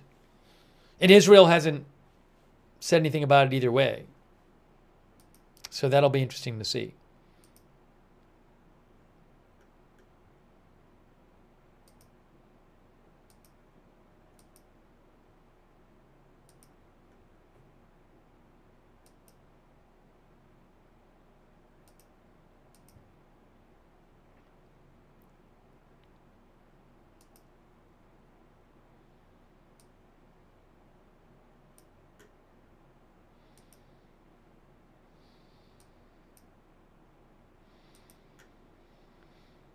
All right, hang on a moment here.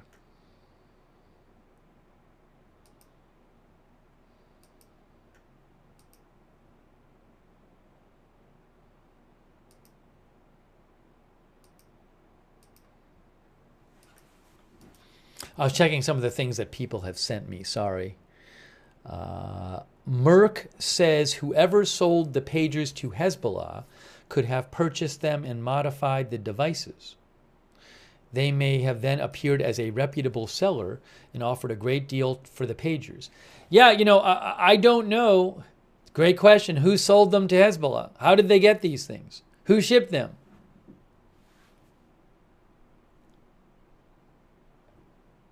And all that.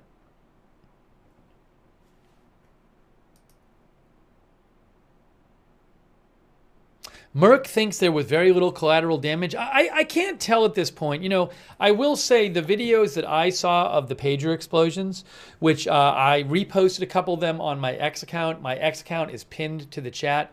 If you go to my X account and you scroll down, you can see these videos and some photos of people, you know, injured by these explosions. They're also not that hard to find on social media. But again, you can go to my X account for one and scroll down and you'll see some of them.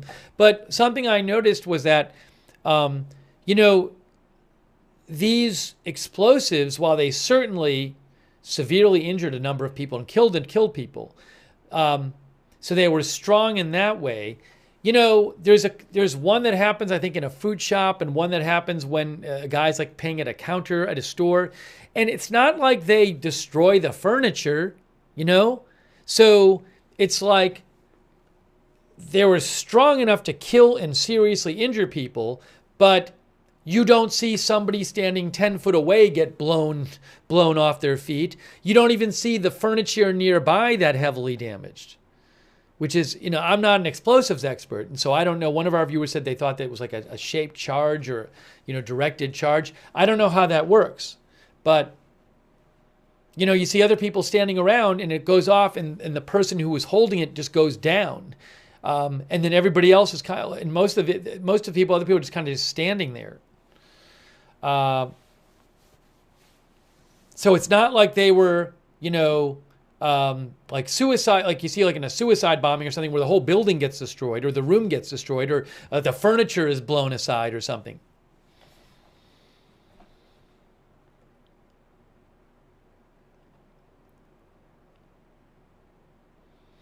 Susie Irish says, I won't trust Lebanese media. There are many, many reports from various Western news outlets where they had reporters today in Lebanon, and we were reading them, at hospitals, observing all the people coming in, observing overwhelmed hospitals, many people with serious injuries, all kinds of ambulances showing up.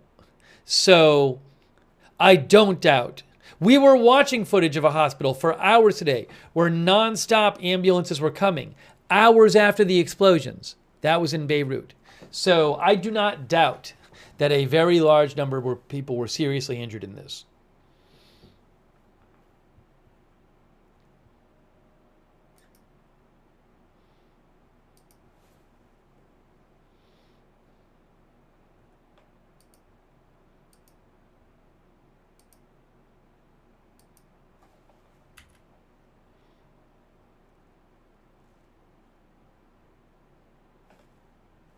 Oh, interesting.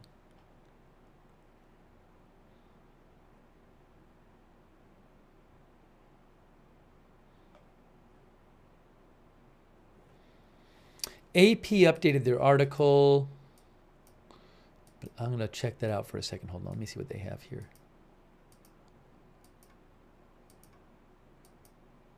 In case you didn't see it, by the way, that photo in the AP article right there, that's a car where a pager exploded inside the car. And you can see the damage it did to the window, the windshield. But that's from a pager exploding inside the car right there.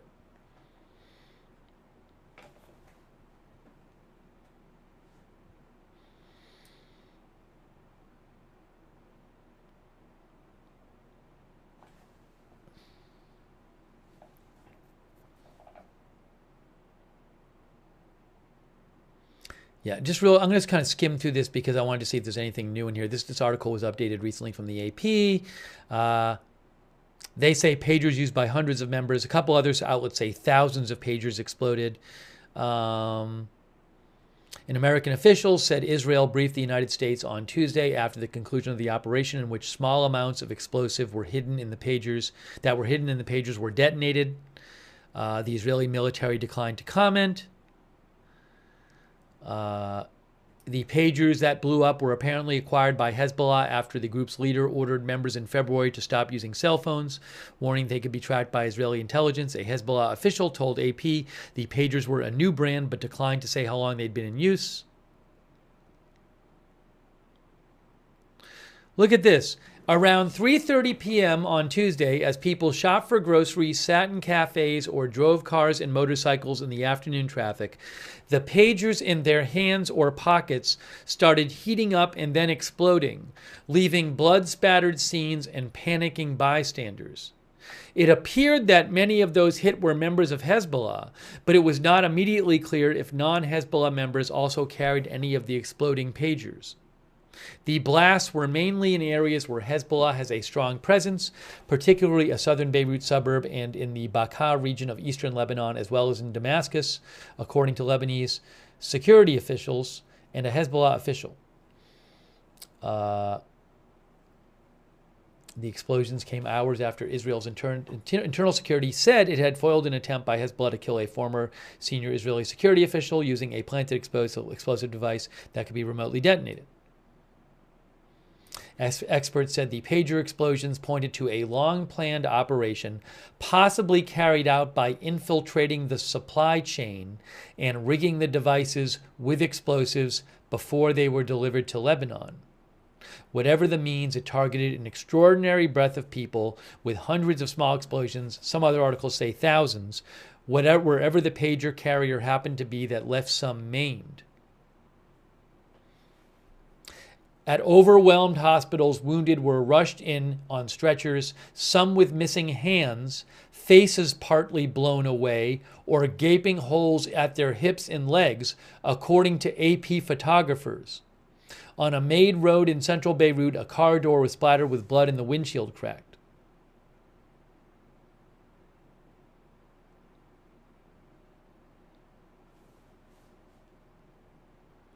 I think we read this earlier in a different article, but Sean Morehouse, a former British Army officer and explosive ordnance disposal expert, said videos of the blast suggested a small explosive charge as small as a pencil eraser. We didn't see that before. As small as a pencil eraser had been placed into the devices.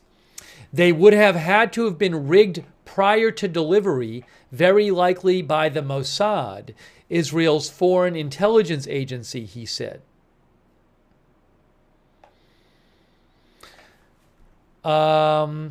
Elijah J. Magnier, a Brussels-based senior political risk analyst, said he spoke with Hezbollah members who had examined pagers that failed to explode.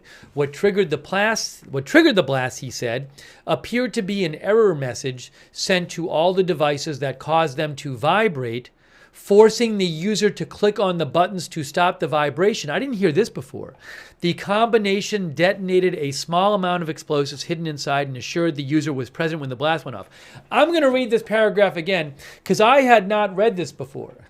So this expert that AP talked to, who talked to Hezbollah members, who examined pagers that failed to explode, this expert says, what triggered the devices appeared to be an error message sent to all the devices that caused them to vibrate, forcing the user to click on the buttons to stop the vibration. The combination detonated a small amount of explosive hidden inside and ensured that the user was present when the blast went off. Israel has a long history of carrying out deadly operations well beyond its borders. Israel has killed Hamas militants in the past with booby-trapped cell phones. The pager bombings are likely to stoke Hezbollah's worries about vulnerabilities in security and communications as Israeli officials are threatening to escalate their months-long conflict.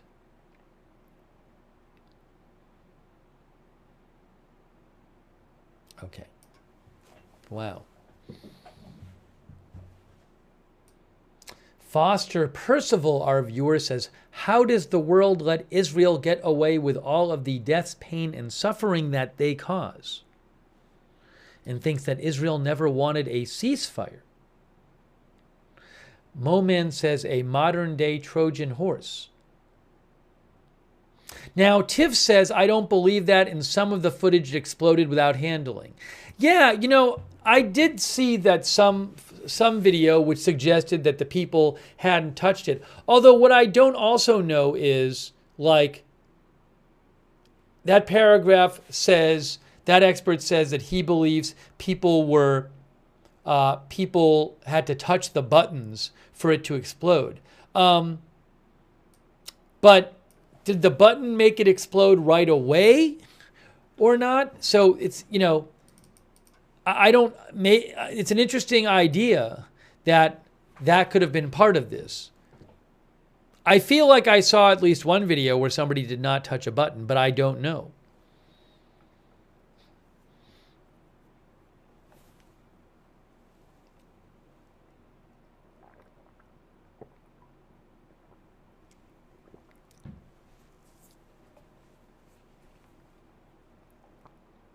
I mean, could there have been a thing where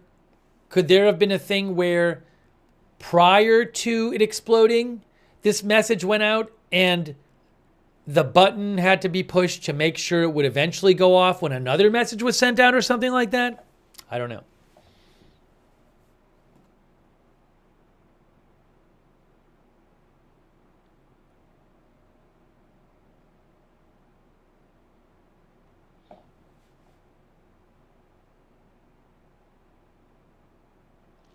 Rand Patterson says Israel does not attack first, they respond.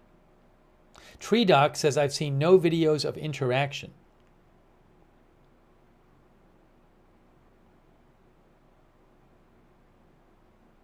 Maple Tinkerer says it doesn't make sense because the video we saw, they exploded without the user touching the pager. So it's interesting. I don't know why he would say that if it just had nothing to do with it.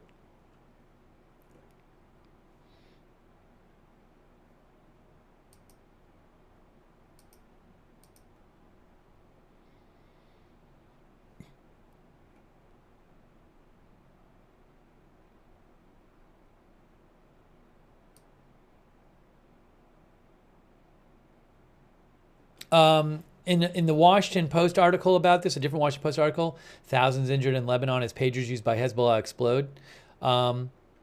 It says down here, footage from hospitals showed people with severe injuries such as missing fingers or deep gashes to their body. I've seen some of that footage. It's not pleasant to watch, including badly injured children. Video filmed inside Bahman Hospital in Beirut's southern suburbs depicted bedlam as dozens of injured people crowd the hospital's rooms and corridors. Some of the injured lie on the floor covered in blood, while others use paper towels to cover their wounds. Several more injured men are carried through the hospital entrance on gurneys or bloodied sheets as sirens ring out in the distance. The American University of Beirut Medical Center received more than 160 seriously injured people with more to come, a hospital statement said.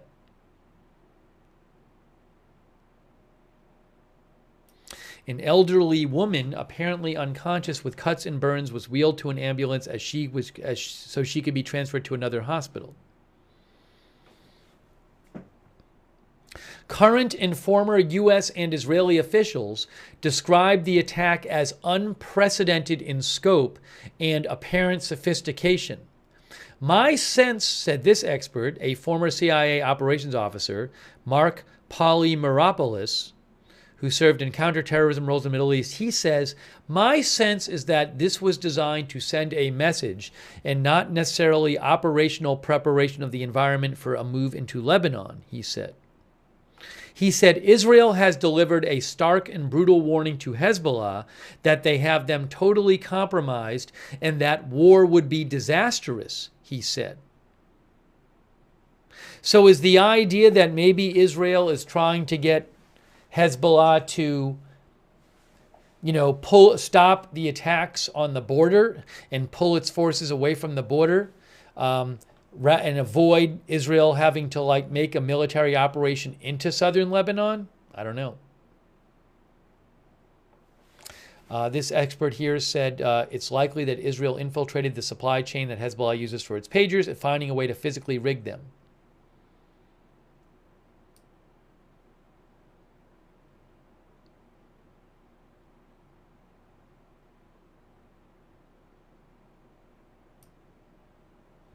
This is very interesting here. This is interesting here from Dmitry Alperovich, who is the chairman of a national security think tank. He said, this looks to be perhaps the most extensive physical supply chain attack in history, substituting imported devices with those containing explosives and triggering them all at the same time through some sort of command and control channel. Still, the operation required intelligence gain/loss decision-making. Intelligence gain-loss decision-making, he said, saying Israel would have had to weigh the benefits of wounding Hezbollah operatives against the benefit of gaining access to their communications devices for a longer period, which could have perhaps produced even greater intelligence advantage. So what he's saying is, look, it seems like Israel gave them rigged pagers. But if instead of putting explosives in the pagers, What if Israel instead rigged them so that they could tell all the messages that were being sent? And would that have benefited Israel more than making them explode? He's wondering that.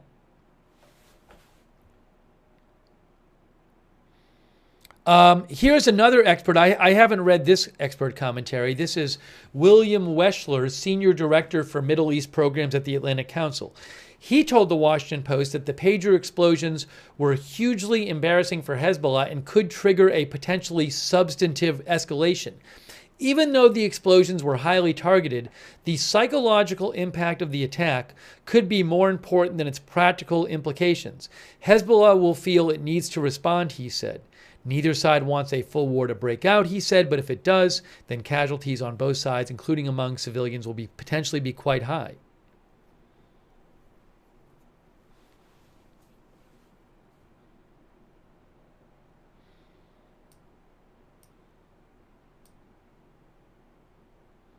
And then one other comment from an expert here, which is also interesting, which I haven't read yet. Thanasis Kambanis, director of Century International, a global policy think tank, said it seemed like Israel had launched the war it was hungering for. Hezbollah and Iran have exhibited a great deal of restraint until now. I think he means like in responding to the Israeli assassinations of the Hezbollah commander at the end of July and also the Hamas leader in Tehran at the end of July. He says, this expert says, at this point it's clear that Israel is determined to escalate with what its security establishment mistakenly believes will be a preemptive strike that limits Hezbollah's ability to balance Israel. He said, I don't believe that Israel will achieve its security goals. Hezbollah is strong, strategic, and prepared. It will inflict serious damage on Israel in a full-out escalated war, he said. Civilians in Lebanon and also Israel will bear the worst brunt of this Israeli escalation. You know, there's been talk of Israel launching a major military operation into southern Lebanon in the coming days or weeks. I have no idea if it'll happen. Remember, tens of thousands of people on both sides have had to move away from the border while this fighting goes on the Israel-Lebanese border between Israel and Hezbollah. Israel really wants to get the northern Israel to a place where it's secure again and those people can move back. But I don't know what's going to happen here. Anyways, I thought those expert opinions, I think it's interesting to see what different experts say. So I was reading you some of that Washington Post article there. Let me know. I'll read some more comments from you guys. Let's see here.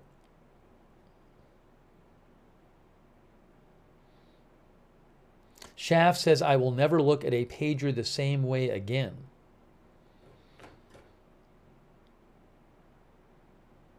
Greg Quero says, Hezbollah can't communicate right now to retaliate.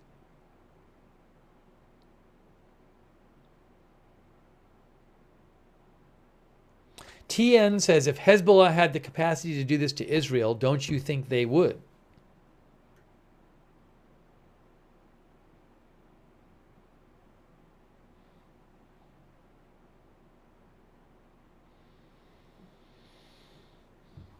Brian Beelman thinks they are screwed. I think he's talking about Hezbollah. 007 Indiana Jones says Iran, Hezbollah, and Hamas need to just admit defeat and halt all aggression and stop the nonsense and de-weaponize.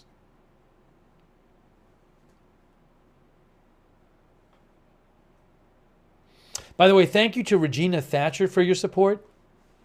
Thank you, Regina. I appreciate that. Also, thanks to Toyer del Bach Oberga AC, Commandant, who says Israel has never won a war against Hezbollah or Hamas. This will escalate the situation.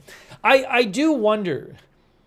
I mean, this was like, you know, terrorizing for many communities in Beirut and Lebanon today. I mean, I don't think no matter what side you're on, I think you can understand what side you're on or what you think about Hezbollah or Israel or whoever. I think you can understand how this will be. This was a terror-filled day in Lebanon, where hundreds or thousands of these devices were just exploding in public and people getting horribly maimed in public in front of people, and people didn't know what was going on. Does that psychologically make Hezbollah want to do an escalation more than they would have otherwise, or make them want to retaliate in a way that they wouldn't have otherwise? I can't say. And look, as I've said, when Israel assassinated the top commander of Hezbollah at the end of July, the Hezbollah response was not that big. A couple hundred rockets or so, didn't really do significant damage. But I just don't know. This attack by Israel directly impacts way more people than assassinating that top commander of Hezbollah.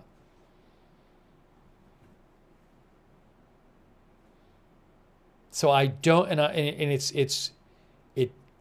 I'm sure for a lot of people in Lebanon, in or not in Hezbollah, it was terrorizing. So what mindset does that put in Hezbollah in? Also, it might be true, the New York Times is reporting that the Iranian ambassador to Lebanon lost one eye and was seriously injured in his other eye when the pager he was holding exploded.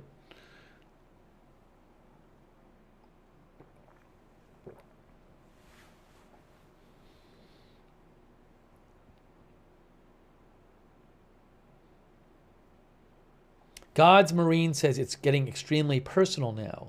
Dwight Sornberger says certainly changes things. I'll ask a poll question. I don't know what the answer to this will be. Will there be a larger war between Israel and Hezbollah in the coming months?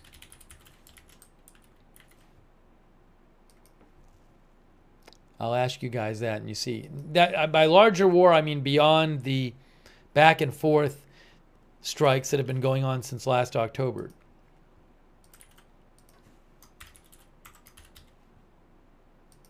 See what you have to say.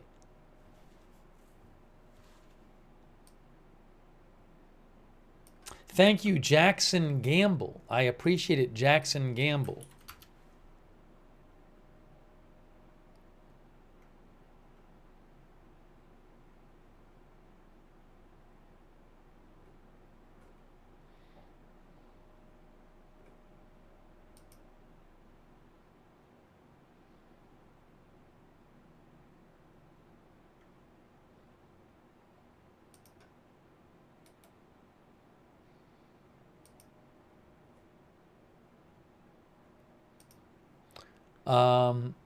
Thank you also to Seize the Day for your support. Thank you.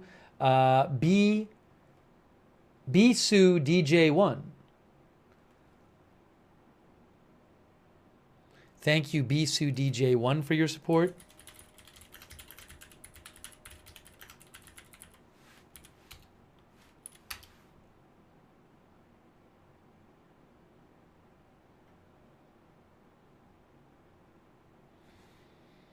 Bisu thinks that this attack violates the principle of distinction. International Red Cross says the principle of distinction requires that parties to an armed conflict at all times distinguish between civilians and combatants and between civilian objects and military objectives. I am not an international law expert, so I'm not going to get into the specifics of this. It's an interesting topic. I am not equipped to give any intelligent kind of analysis on this topic. But if you'd like, you can look up the principle of distinction. Thank you to Bisu DJ1.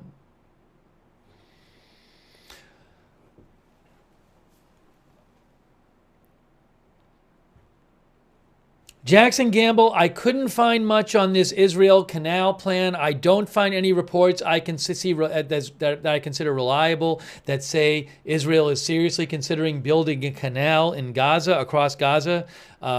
That's the best I can say. There's some scattered articles here and there. Nothing. I'm not going to go off on that path right now. Maybe I'll look it up later. I appreciate you bringing it up, but I have not seen anything suggesting that that is a realistic possibility for any time in the near future. Jackson says it's a long-term plan. Let's see. Hey, let me show the poll. So I asked you guys. Will there be a larger war between Israel and Hezbollah in the coming months? Larger means bigger than the military back and forth that's been going on since last October on the northern Israel border with Lebanon, between Israel and Hezbollah. So our viewers in on YouTube said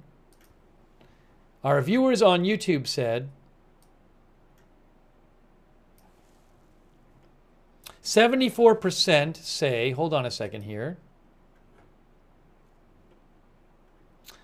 74% say yes, there will. 75% say there will be a larger war between Israel and Hezbollah in the coming months. Over there on Twitch, our viewers said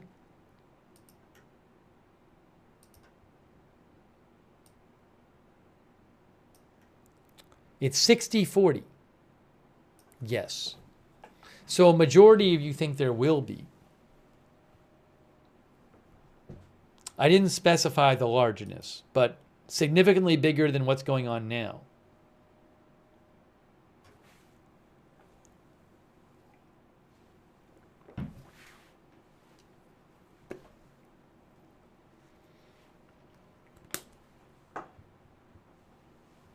Thanks to Don Skaggs for watching on X. Let's see here.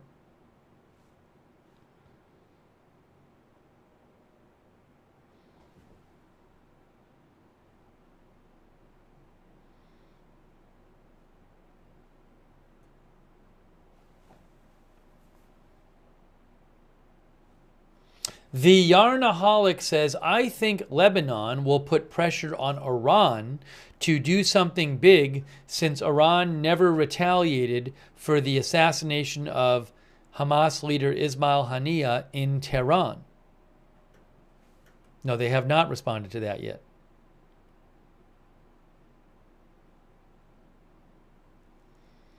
Okay, so I'm wrapping up that poll. Thanks for voting in the poll.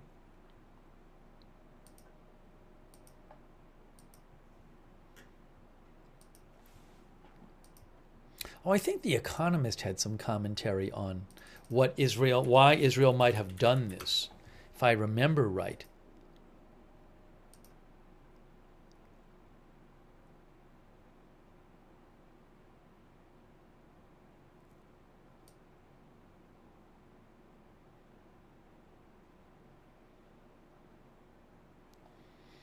Okay, so The Economist today had an article on this attack, the blowing up the pagers, which is presumably done by Israel, where hundreds or thousands of these pagers exploded.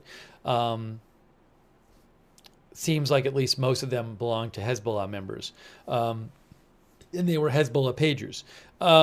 So The Economist said, why did Israel choose to do this now? Blowing up your enemy's communications devices is a one-off trick, not something to be used on a whim.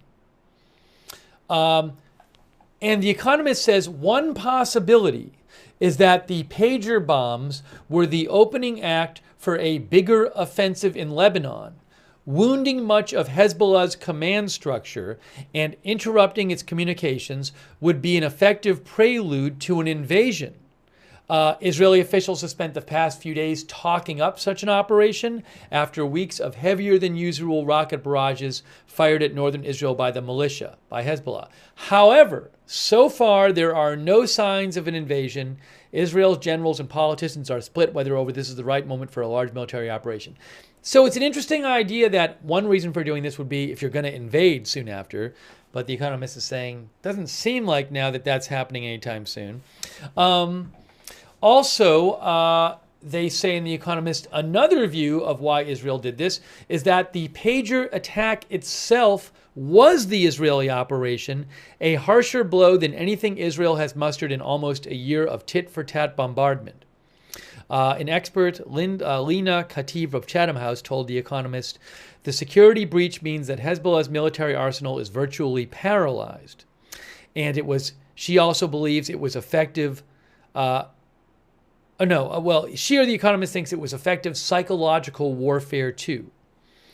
If Israel revealed this capability, Hezbollah will no doubt wonder what else Israel has in reserve and remain wary of using its remaining communications networks. The Economist says there's other possible reasons that Israel did it. Maybe Israeli spies feared that Hezbollah would soon discover. So why did Israel do it now? Maybe Israeli spies feared that Hezbollah would soon discover the vulnerability and decided to act before the militia swapped out its pagers. Or maybe Israel hopes Hezbollah will eventually hit back and that Hezbollah's response to the pager explosions will be big enough for Israel to have a reason to launch a full-scale invasion. So these are just some possibilities that The Economist raises. But it's an interesting question of why do this and why do it now? You know, I did see a report also from earlier today. This is not confirmed. But the outlet, let me see here. What was it?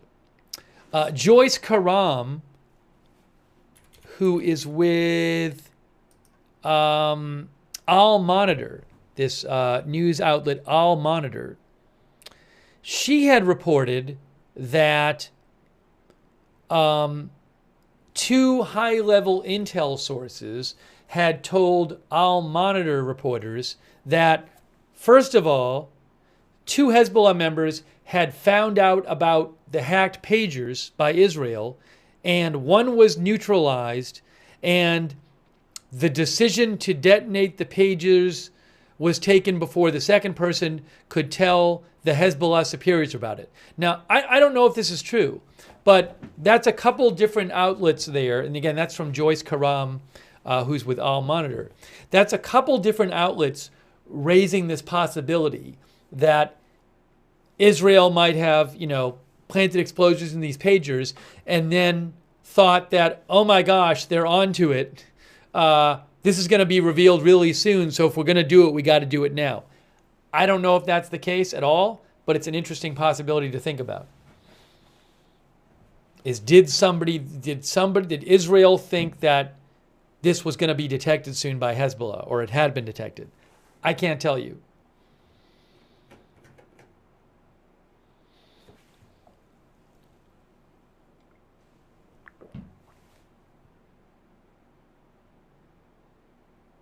But if I just said hacked, what I meant is, like physically hacked, like having, that might not make sense, but having something like explosives put into it. Thanks to Bree M for your support. Also, Brian Jeffcoat and PZ Papa Zulu, thank you for your support as well. Let's see here. I'll take a few more comments here.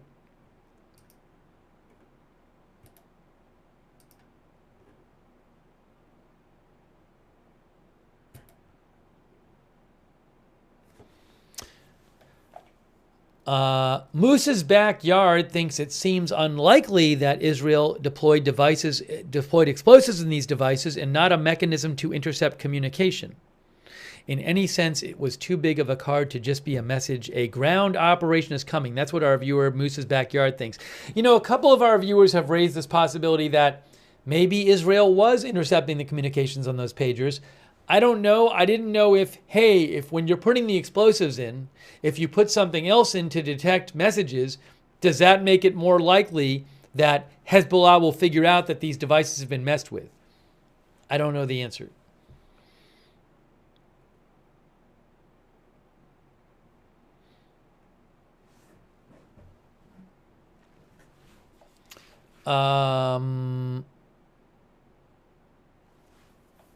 One Eye thinks that this indicates a state actor because he thinks the average terrorist would not have enough explosive material access to put in this many pagers. That I don't know, but I've read you expert analysis that said, given all of the planning and expertise and the intelligence capability that I would have to go into this, that would suggest a state actor did it.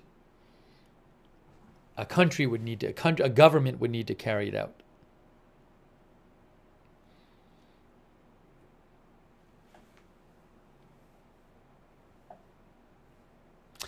Kerry Takahashi says, always good to flip these questions around to examine what if those pagers went off on the legs of 3,000 servicemen at the Pentagon, or they went off in the Parliament of England, or in the pants of a guy next to you on the bus. So what I have heard other people make the argument that Kerry is making, saying that if Hezbollah did an attack where people in another country like Israel got where their pagers or their phones blew up, people would call this barbaric and just inhumane, that kind of thing. So again, I'm not telling you what to think, but some people make this argument that Kerry have a real problem with this type of attack.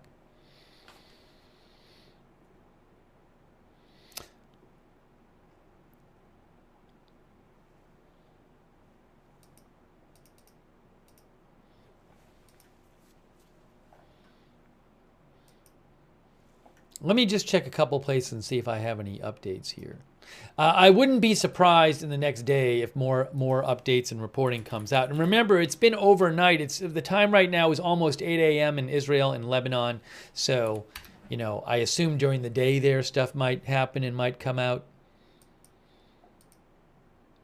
Oh, I forgot to end the poll over there on YouTube. Sorry.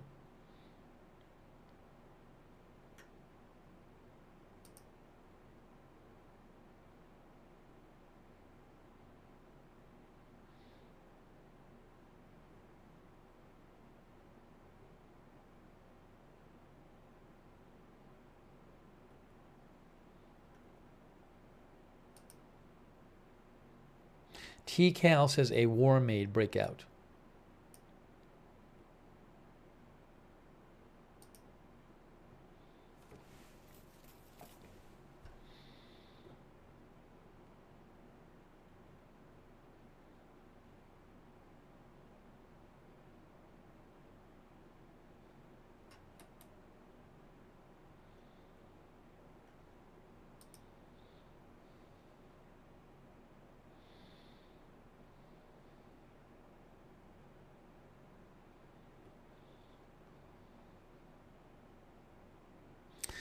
This is interesting. The Wall Street Journal had an account from a witness.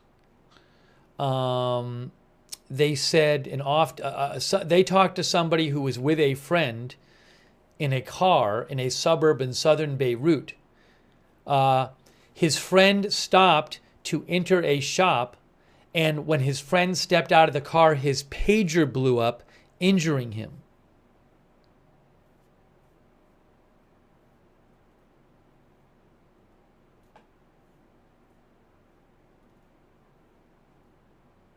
And then someone else they talked to, the Wall Street Journal, who was in Beirut, said one of his friends was in critical condition and two others were being treated for lesser wounds. The friend with the worst injuries had been shopping in a supermarket when his pager exploded, blowing off his hand. That person is interesting.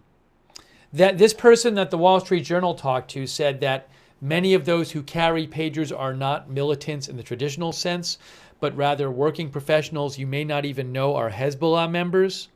When there is a situation they believe in defending their village and their country. That's a good question. I don't know, given that hundreds or thousands of these pagers went off, what kinds of people were... are all these people in Lebanon? If they are, what are they all in Hezbollah? If so, what do they do in Hezbollah? Hezbollah is a political party as well as a paramilitary group. That I can't tell you. It's an interesting question. Were any people in possession of pagers who had gotten them and were a relative or something, who were a friend who were not in Hezbollah?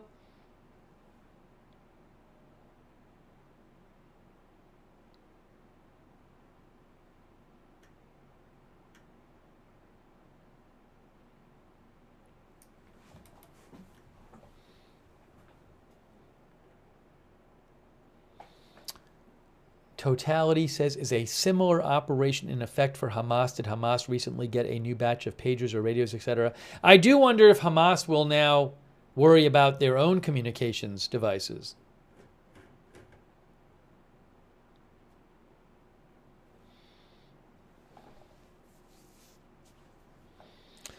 Mine Core Matrix says maybe they did this to out those who are in Hezbollah. A couple of our viewers think that a goal here for Israel could have been to discover who is in Hezbollah.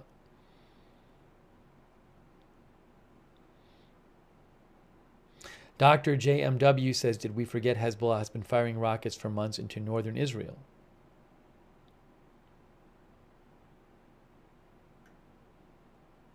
Nana of 9 Munchkins says, how did those with pagers get chosen to carry them?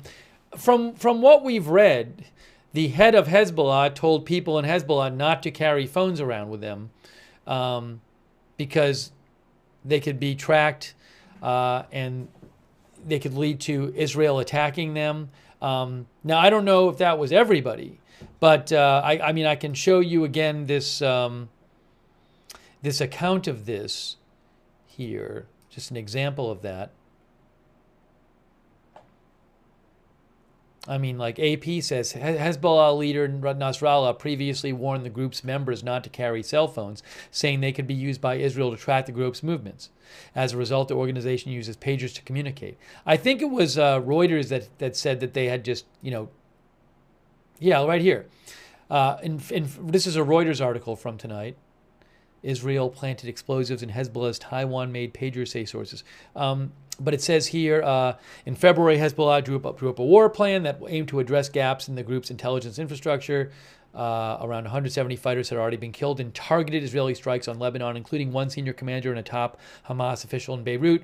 In a televised speech on February 13th, the group's leader, Hassan Nasrallah, sternly warned supporters that their phones were more dangerous than Israeli spies, saying they should break, bury, or lock their phones in an iron box. Instead, the group opted to distribute pagers to Hezbollah members across the group's various branches, from fighters to medics working in its relief services. So apparently a lot of different Hezbollah people had them.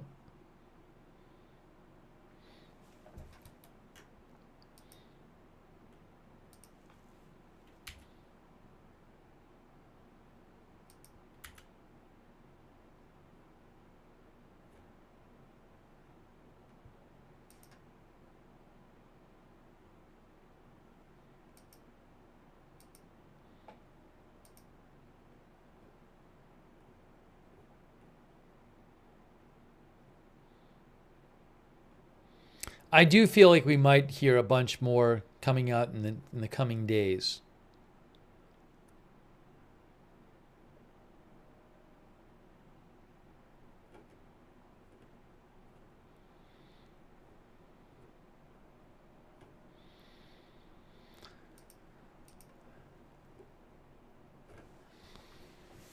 All right. And in case you missed it before, you can go back. We talked about this earlier.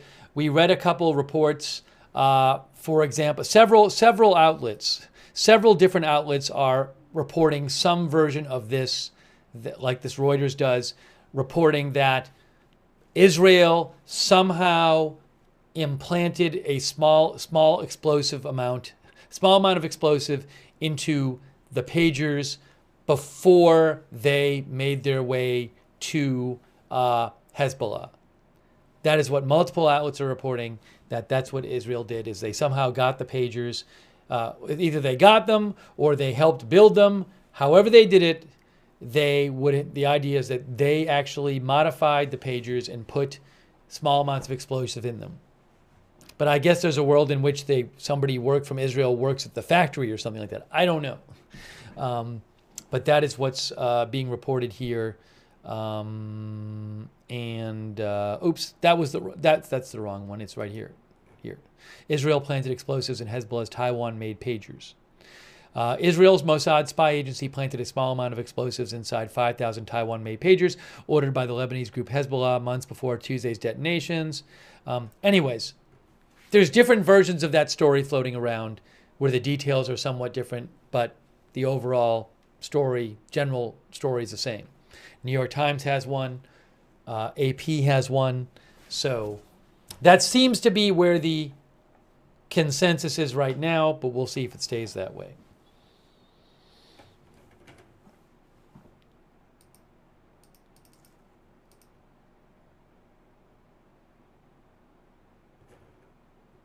But unbelievable. Just unbelievable.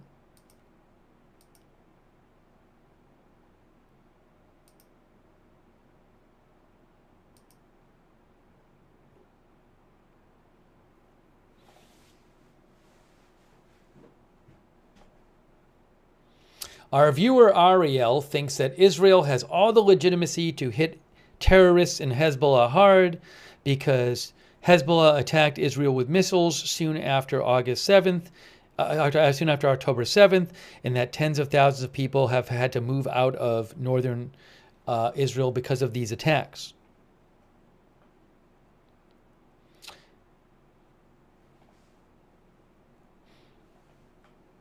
And says there's a UN resolution to expel Hezbollah from the southern region of Lebanon that is not respected by Lebanon.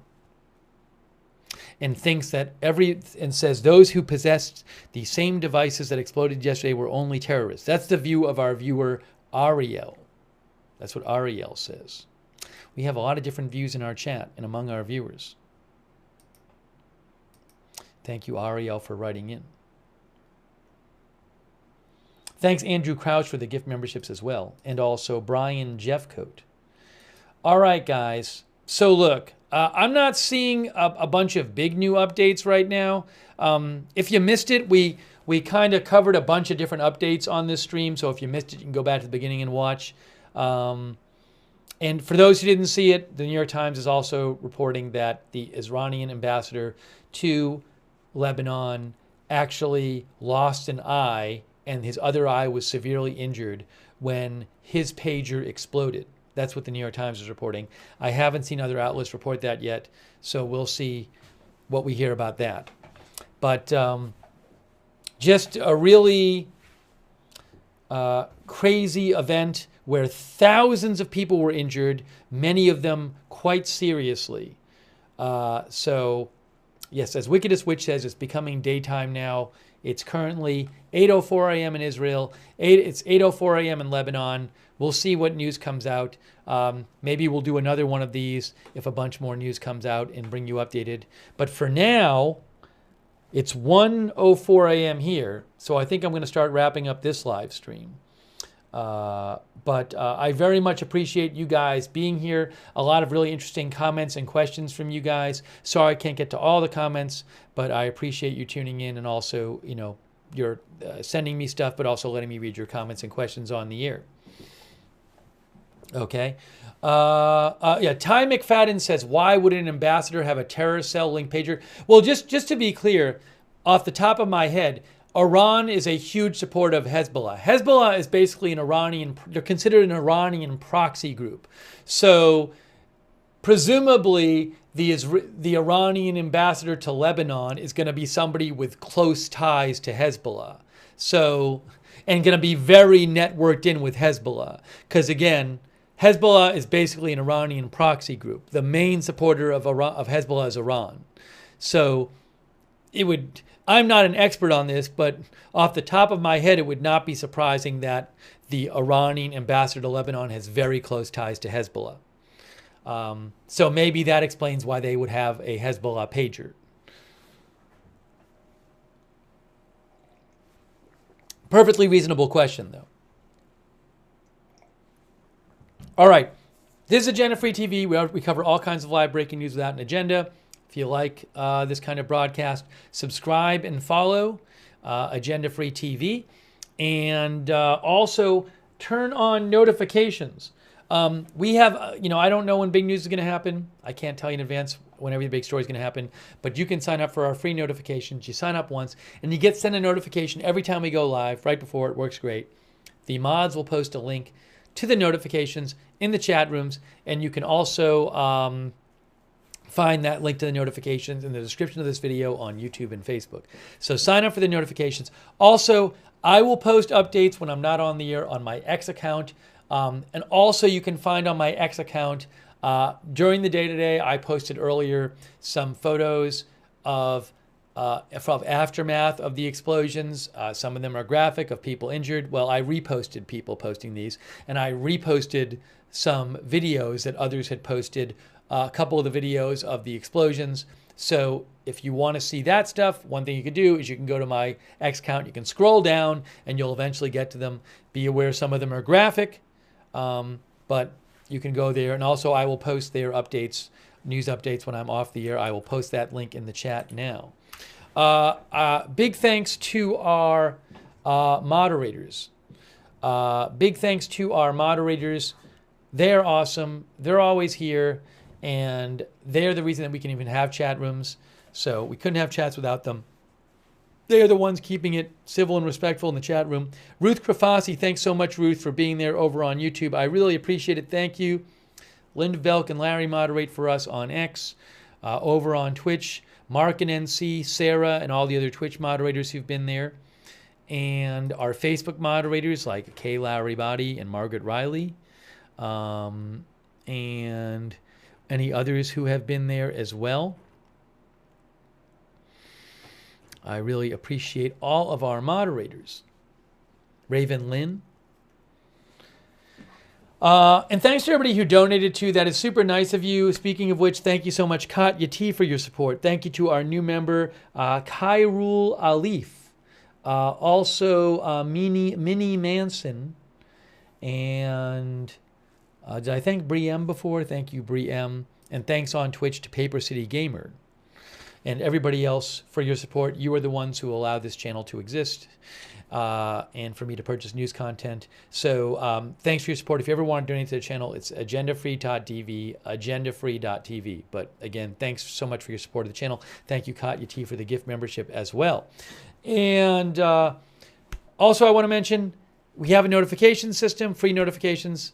But also we have a chat where you can chat with other viewers when we're not on the air. It's the Discord chat, which a lot of our viewers like to do. And if you want to check out the chat, that's also free. It's the same link as the notifications. Same link. You can check out the chat, the Discord chat. Check it out. Thanks to our Discord moderators, by the way. Another thing I want to mention is for programming updates, I post scheduling updates on the Agenda Free TV X account. I also post when we're going live, so you can follow that if you'd like for a heads up on when we're going live and schedule changes at Agenda Free TV on X. Thanks so much, Shaft, for the gift memberships. I appreciate that, Shaft. Thank you.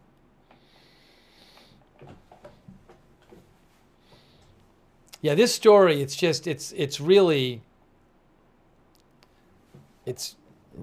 strange, and it's disturbing, and it's just a disturbing thing when you see all these people's devices blow up and all the injuries and everything. So, and it takes place in the middle of this conflict where lots of people are getting killed and injured on various sides.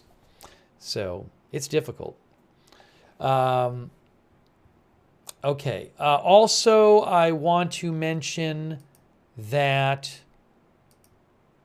on YouTube, if you watch on YouTube and you want to turn the YouTube notifications on, which can be very helpful, what you need to do on YouTube to turn the new YouTube notifications on is you need to subscribe, but then you got to click this bell and choose all notifications. So if you do subscribe, make sure you click the bell and choose all and turn notifications on. Hey, thanks so much. Marty Hagwood just gave a bunch of people memberships over there on YouTube. Thanks, Marty. That's really nice of you. If somebody gives you a gift membership or a gift sub, make sure you shout them. Make sure you thank them. Thank you, Marty. Very nice of you. I want to thank our Twitch subscribers for supporting the channel over there. People like Wall Street and Shaggy, Beautiful Profanity. Thank you so much. Night Owl. No, sorry, Night Owl. I think it's Night Owl. And all of our other Twitch subscribers. Thanks for subscribing over there and supporting the channel. Crabsuit Lando is also over there. Thank you. And also our Facebook subscribers. Sorry if I missed subscribers. Sorry if I missed anybody. Eve Richards, Leanne Ticknor, Ronald Egnor, Kay Lowry Body, Margaret Riley, Jane Summers. Big thanks. Robert Rial II. Thanks to all of our subscribers over there. Shout out to you. Facebook subscribers, thank you. And over on YouTube, our YouTube members, big thanks to you for all of your support, like Joe Hart, E. Oddity, Marty Hagwood, Barry Hawk, Dr. McRib. Our new members with the gift memberships like Alley Cat, Breaker Bird, and others. Certified, Blissful Essence, Mr. Zach, He Is Risen, Angus McTavish, Cheryl Simpson, Pam B., Steve Davis, Hawk 1, Midnight Drives, Barbara G., Scorpion21, NY Committee, who says a surreal, indefinitely unsettling event. Mowgli G., who says there had to be insiders. Thank you, Mowgli, for being a member. The Sound of Silence, Ginger for Aub is Big Brick, KK Nichols, CM Surf, Elizabeth B., thanks for being members. Allie B. from Tennessee, thanks for the gift membership. Appreciate it. Turned Off, Dizzy Dale, Katya T., thanks for being members. Jean Romaine, Cherry Cola, Chris N., Jane Jones, Kimberly Barr, thanks, Kimberly. CAC 813, and Mark and J. C., Jason Vincent, and all of our other members, thank you. And all of our other viewers. Will the personal channel be back? Yeah, when there's less news, I'll be on the personal channel. There's been so much news lately, we've been on this channel the whole time. Just depends on the news out there. Thank you, Aquarian1. And thanks, Bud Green, for moderating as well, and Paul Anderson. Marjorie Jones, thanks for watching. Paula Thompson, Dennis Britt. Marie Goodson Hamilton, thanks so much, Marie, for subscribing on Facebook. Cami Duda, Joseph Reichelt. Luis Rivera. Thank you for watching. Oh, and okay, so again, we might do more on this based on what comes out. I will be following events in the Middle East and other big news as well.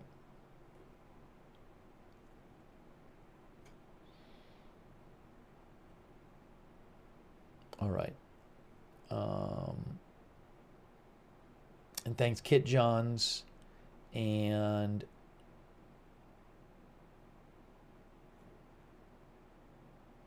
Minnie Mouse and others. Kelly McAllen and others. All right, so that is it. This has been our live update on the